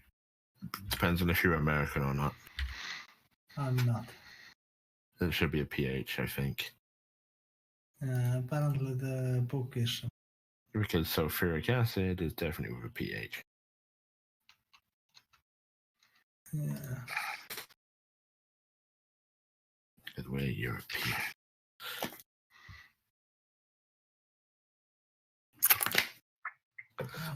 Description. It's an easy way to know it's because sulfuric acid has a pH. Because it has a pH. Indeed.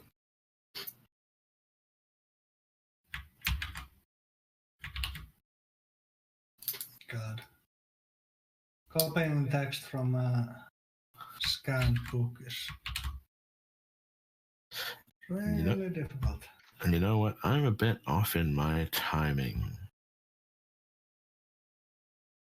I didn't take into account exactly how fast Windwalk does actually go. Okay. Did we go past the castle? Past the castle? No, I mean the castle's to the north.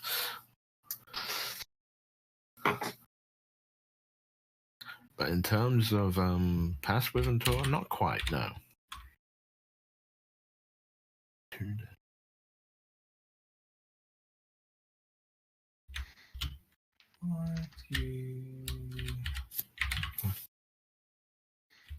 But let's say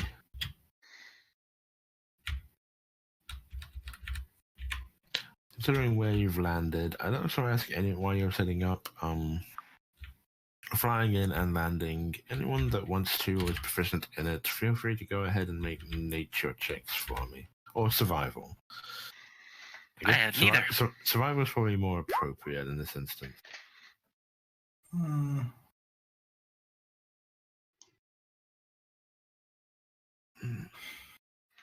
I'm a city dragon.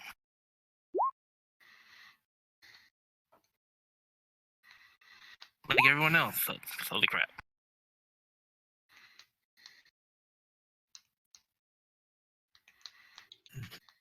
So it can be nature or survival. Yeah. So survival is probably more appropriate, but if you have proficiency in either one.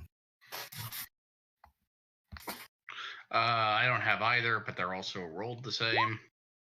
Okay, yeah. Diero doesn't know shit about the outdoors. Anyway, that's such an art.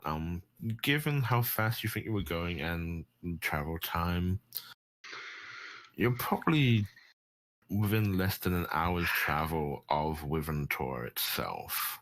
Sweet. Yeah, that's what I was estimating going by travel speeds.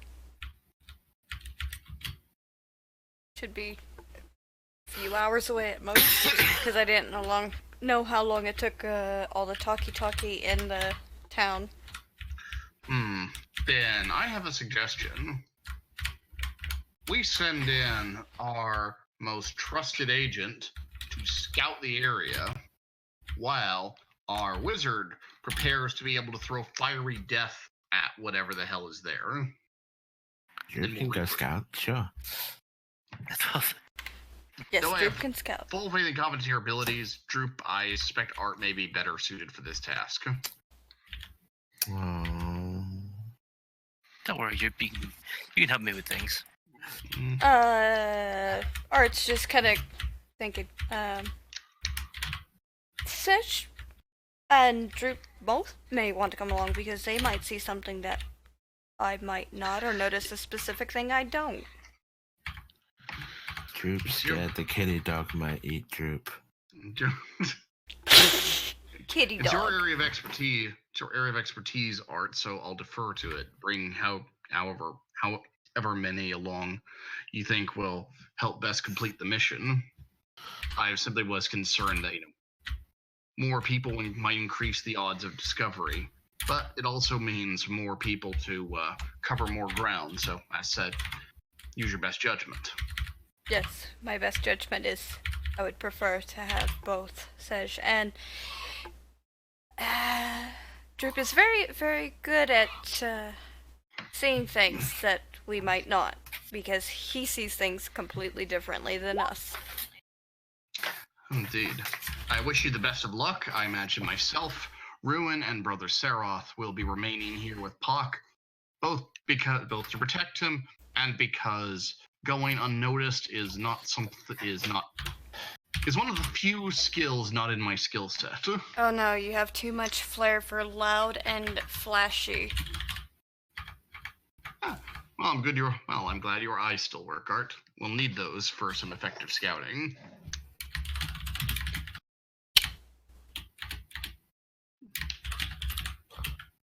Right. Yes. Right, Droop. And Art will find Sej as well, who's not in this area of the map that I'm staring at. I'm assuming she's just here and muted somewhere. I think. I got bored. Where are we?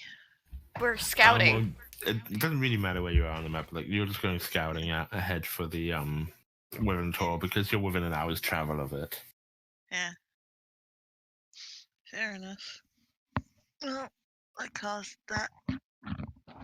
So as long as we're within 30 feet of each other, we all get a +10 to stealth. Well, so if Sej is in the center and Droop's flanking one side, I'm flanking the other side, we're kind of spaced out still within 30 feet. We gained a bonus. Yep. After sleep or silent image. Guessing silent image is still pretty good. I mean, Rowan could disguise himself as a fuck huge and walk in the camp, but I guess not. If it's a strange orc, then that's probably a bad idea. Probably. Who doesn't speak orc? Didn't Fred say something about You're cutting off constantly. Okay, good. So now my Discord just messing up then. No, it's my ping's being really weird because it'll be green and then it'll be red. But didn't our half-orc buddy mention that there was something else with the orcs? He did indeed. Well remembered. Like a giant or something? Oh yeah, I was. For some reason, I got that mixed up and thought that was the dragon, but no, it's not. They've got some other giant monster. He did mention that he'd heard rumors of there being a large beast in the ruins of Thunder Tree, which was the dragon. Yep. He also mentioned he hadn't seen it, but he'd been told that there were orcs roaming around that seemed to have a ogre with them. Nice. That'll be fun to kill. Yeah, kill him. All kinds of orcs. Well, we'll get to see how your racist sword works soon. Yeah. that's true. Oh god, I forgot about that. I thought it was an axe. Or am I crazy? No, Talon No, is a it's long racist sword. Oh yeah. It's just long sword of orc hatred. Mm-hmm. But yes, I guess we'll stealth our ways up to the area. Stealth. Plus 10, 37.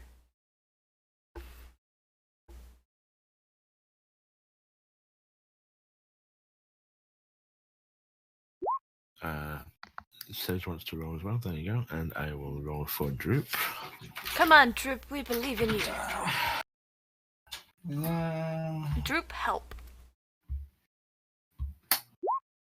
Yeah, certainly sleep has to be something that I lose. Oh, the spell. Yeah, I can't have that also. Was that fair enough? The rest.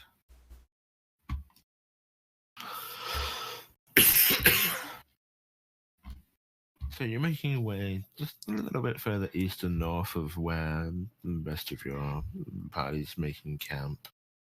You make your way through the woods. Can I ask, I think Sage is probably the tracker here, roll survival, please. Okay. Okay. You're traveling for a little while, and... Sorry. That was a shitty roll. Yeah, you do locate a few tracks moving back and forth through the area, a bit directionless, possibly hunting parties. Some of them definitely seem orcish in nature, given their size. But it's difficult to find any that would lead you back in the specific direction of Wyvern Tor.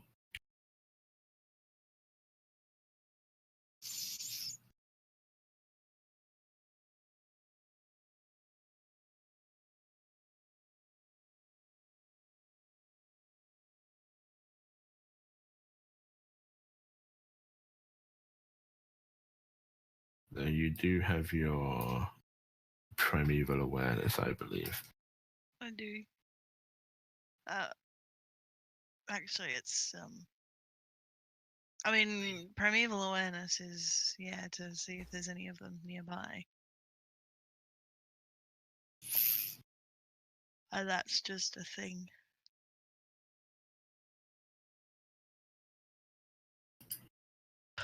I just concentrate on them. Oh, I should have rolled that with advantage. Oh yeah, no, you should go Favorite ahead enemy. then. Yeah, for humanoids. Yeah. Wow. Oh, for fuck's sake. I'm wondering if your I'm dice are sorry. broken. But anyway, yeah. So primeval awareness then. Okay, well, you can detect the three of you and your comrades in the camp that are always back behind you, and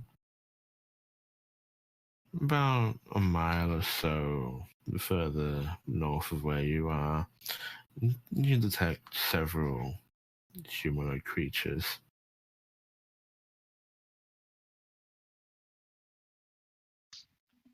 There is something in this direction.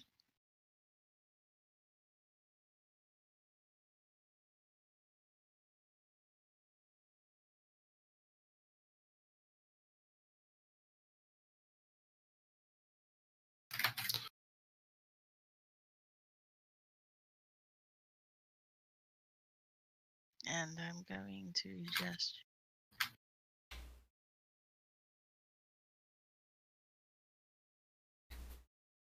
Indicate a direction. yeah. Okay.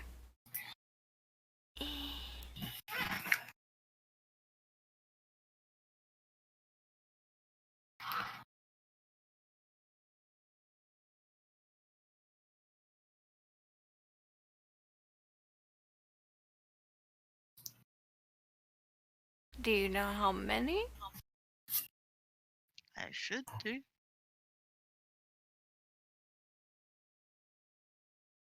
Trying to do Because quick math. it tells me which of my favorite enemies are present, their numbers, and their general direction and distance. 15. 15. 15. Hey Marge, guess how many boobs I saw? 15.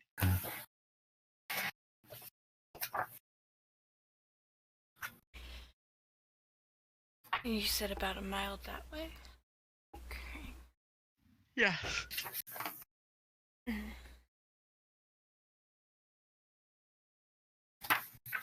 So you make your way off into the woods, Droop following behind the two of you as you're all making a stealthy approach.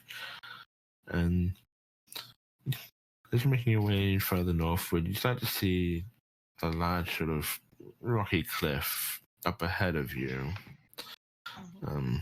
through the trees, basically large outcroppings of rock, and I'm gonna ask you to roll stealth again as you're getting close to this. Okay. Stealth and then perception.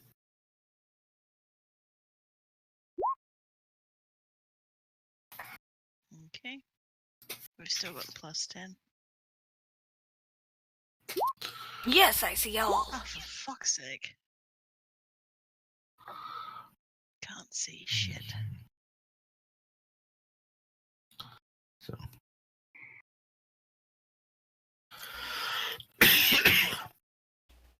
So you're moving very quietly and not really being seen or detected by anything, but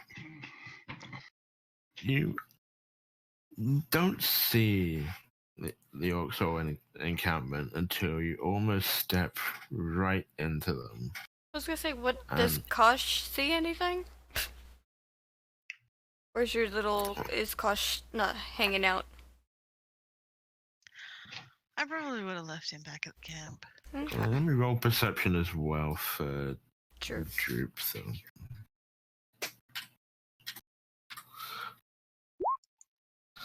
Okay.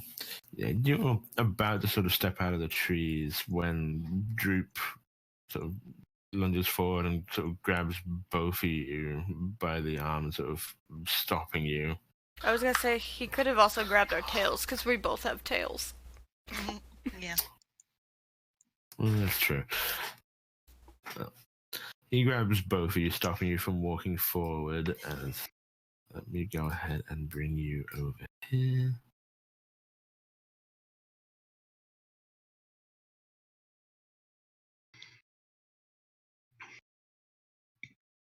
You find yourselves like in a patch of bushes under a tree, only about 35-40 feet away from a pair of orcs that stood guard outside of a cave. as Droop sort of catches both of you before you step out in the open. You know. Stop. Stop.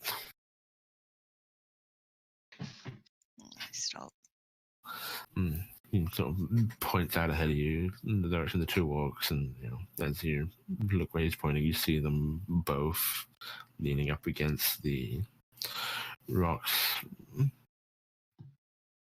You can't necessarily blame yourselves for not seeing them. It's late evening, getting quite dark now as night's beginning to descend. But I had dark vision. It's true, but they weren't within 30 feet.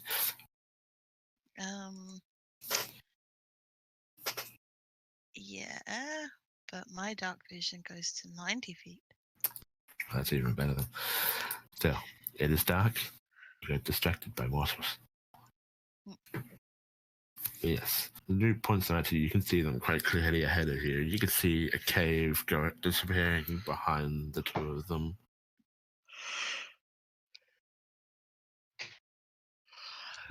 Right.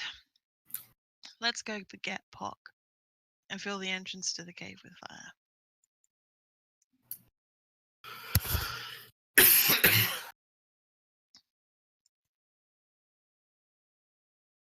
Now, you've seen it. You have a decent idea of the numbers because of your awareness.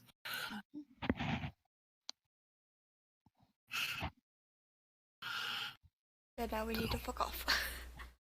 And on our way fucking off back, and Art's gonna say, and Droop, this is why we brought you along. Droop do good? Droop do good. Droop do very good.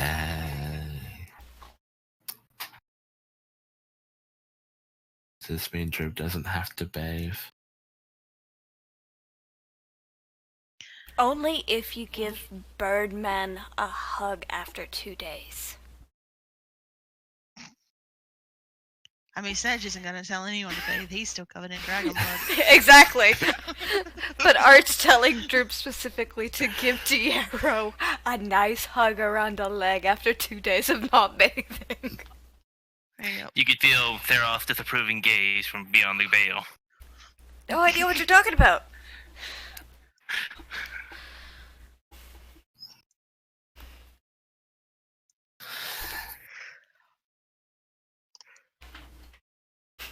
But Birdman has been good to Droop.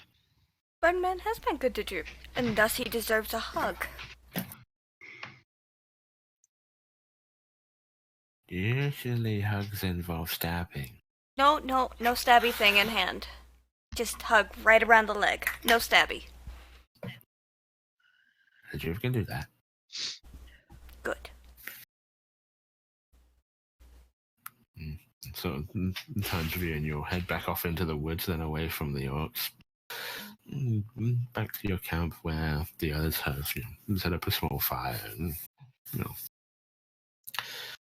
Pock has been busily describing it into his arcane tome.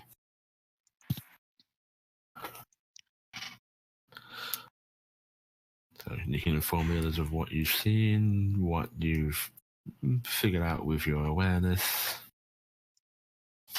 And say that possibly having a fire going this close, if they're actually even noticing anything, might not be smart.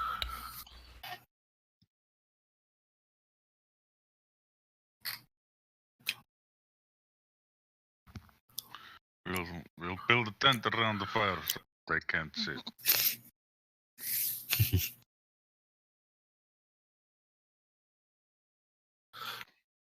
Put a tent up over the fire to where it just doesn't cast as much light, and smoke just billows out of it still.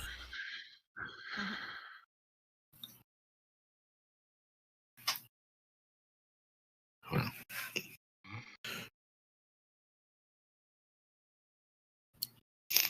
But I would suggest if we rest and we do in watches. Possibly not the worst idea. Give me your watch order then. I'll go first because as you do, I don't have dark vision. You don't So have... how long does your mount stick around for? Is it just indefinite until you dismiss it? Indefinite until dismissed or it fades away due to 0 HP.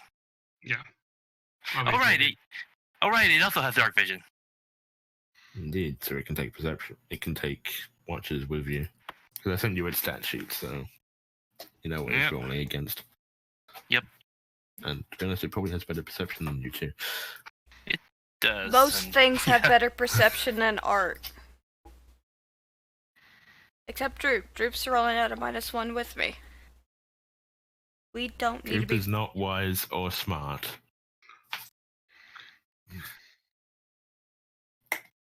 It's the usual way of rogues to believe that you don't need to see something to steal it. Pretty much. It's actually because Droop has to be a very specifically weird build to be a rogue paladin.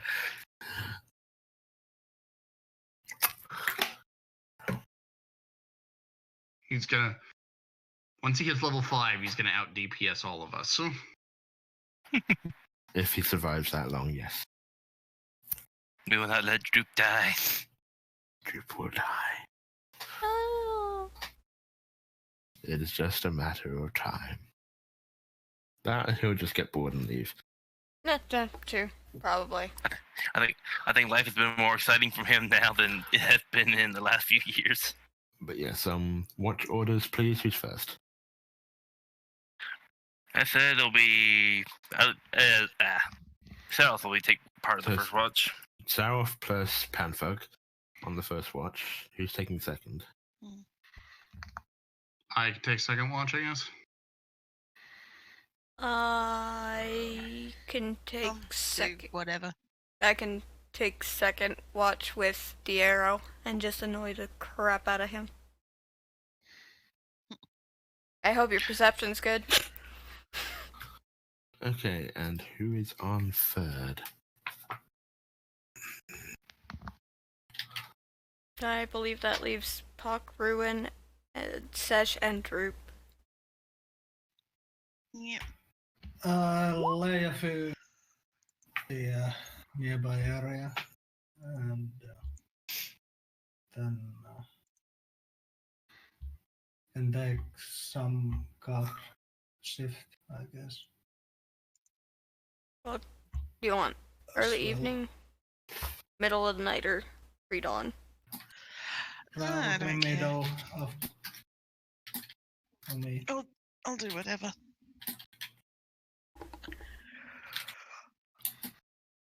Well, if you do whatever, you might get the pre-dawn one. Yeah, that's fair. No, we have perception.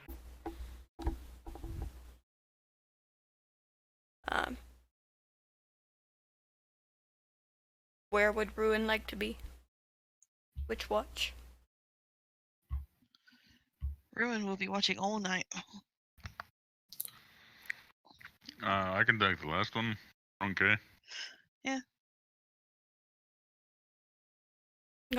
That just leaves Pock to decide. It doesn't matter because right now it's evenly 2-2-2, so Pock can choose whichever. Midnight. The second shift? Yeah. Okay.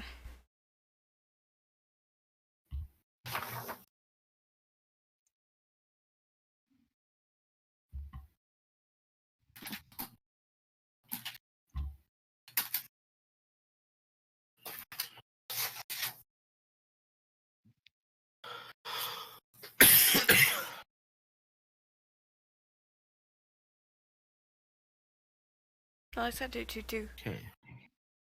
Who's on first watch with Saroth? Other than his cat? Pug? That was literally just him and his cat. Yeah, I think okay. it is pretty much just me and my cat. You can have Droop too. Yeah, sure, Droop can go and watch with your paladin buddy. He's So, probably yes, watching. He's probably gonna be watching anything else at this point. he's mostly watching the cat. So yes, If Troop level's up high enough in Paladin to get his own Celestial mount, can he get a Celestial Pug? Yeah, probably. probably more of a war mastiff.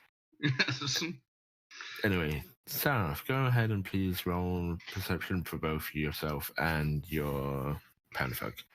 We both have the same exact perception bonus, so I'm just gonna roll with advantage. Is that okay? Sure. Well, yeah, you can treat it like that. Either both you can roll one, or you can roll with advantage. Because one of them's gonna succeed. If one of them succeeds, it's gonna happen anyway. Sure. It's for the 19, so.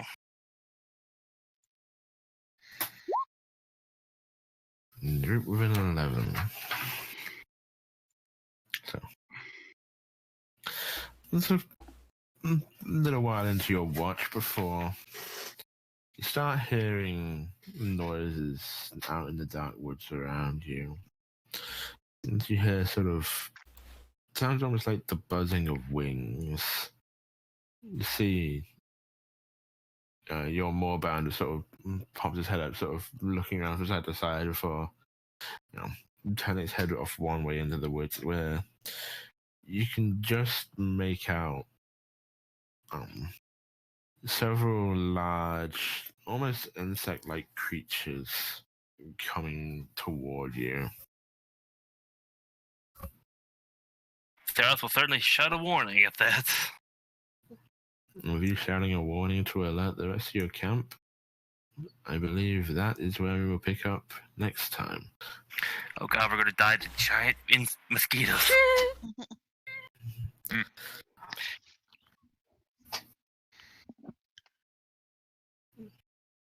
As you can see, must be about a dozen sturges approaching out of the woods.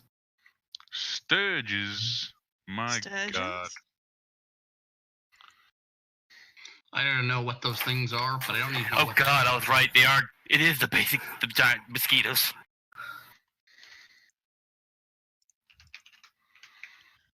You can't throw out creature names and not provide information. I will provide information.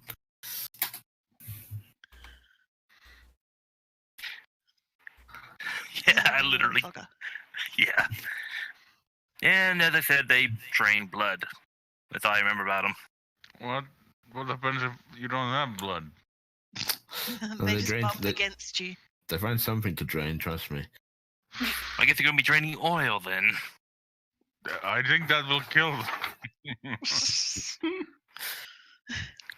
I don't They're think just gonna many bump humans. against you like a fly against a window. They have an intelligence of 2 and a height. They have a constitution that's like 6 times their intelligence. I'm sure they'll not care.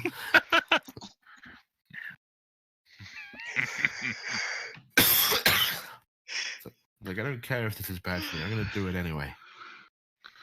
Yeah, all right. God, we entered Florida. A group of sturges is called a thirst. A terse? A thirst. Like in A Thirst. thirst. thirsty. Yeah. Oh, Yeah, that like a actually makes group sense. a Group of thirst of crow. sturge. Yeah, like a group of crows is called a murder. Murder of crows. Yes. Yeah, well, I poke you. Those are some damn thirsty sturges. It will poke you back. Can I They're use- worth a Sturges were try. known to be used familiar. I have a base AC of 20. That's not even accounting potential shield and defensive flourish. Can I use a sturge to stab another sturge? You gonna stab a Possibly. motherfucker with another motherfucker? That's what I was about to If you go with. manage to- If you can manage to grapple and then swing it around, sure. I'd be beaten to death with my own arm.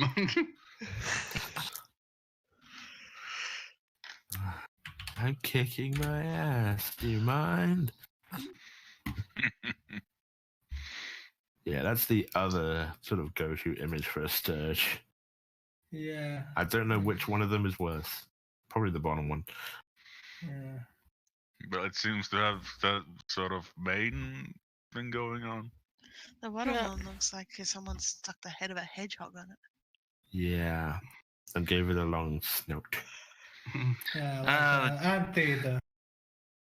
In the meantime, I wonder if my Steam has finally started working again. Possibly not. There's a lot of other people complaining about it now. I mean, it seems to be working at the moment, which is a thing. That's good. Yeah, I can see you online. Did you ever But figure out? can you start any games? Yeah. I mean, I could start games. I just couldn't play anything that required me to be online, which is more than you think. No. I'm quite aware of how many games require you to be online. my Steam account. All of Yeah. For anyone not aware, my Steam account was basically dead and inaccessible for about 8 hours. Ah, oh, it that's sucks. nice. Yeah. Hey, you know what games don't require Steam to be online? PlanetSide. That's what. It's what? It's not a Steam game, is it? Exactly. How do you So play why it are on we- Steam anyway? Huh? How do you play it on Steam anyway? I keep seeing it pop You everywhere, don't. so Playing SWAT 4 or PlanetSide? top 4. Because I see like I see. You can don't, but it's you can add it to your Steam library. Oh yeah, that do it. I never had any games outside of Steam to Steam, so yeah, that's why I forget. Ironically, the only non-Steam game I ever added to Steam was PlanetSide 2. Ages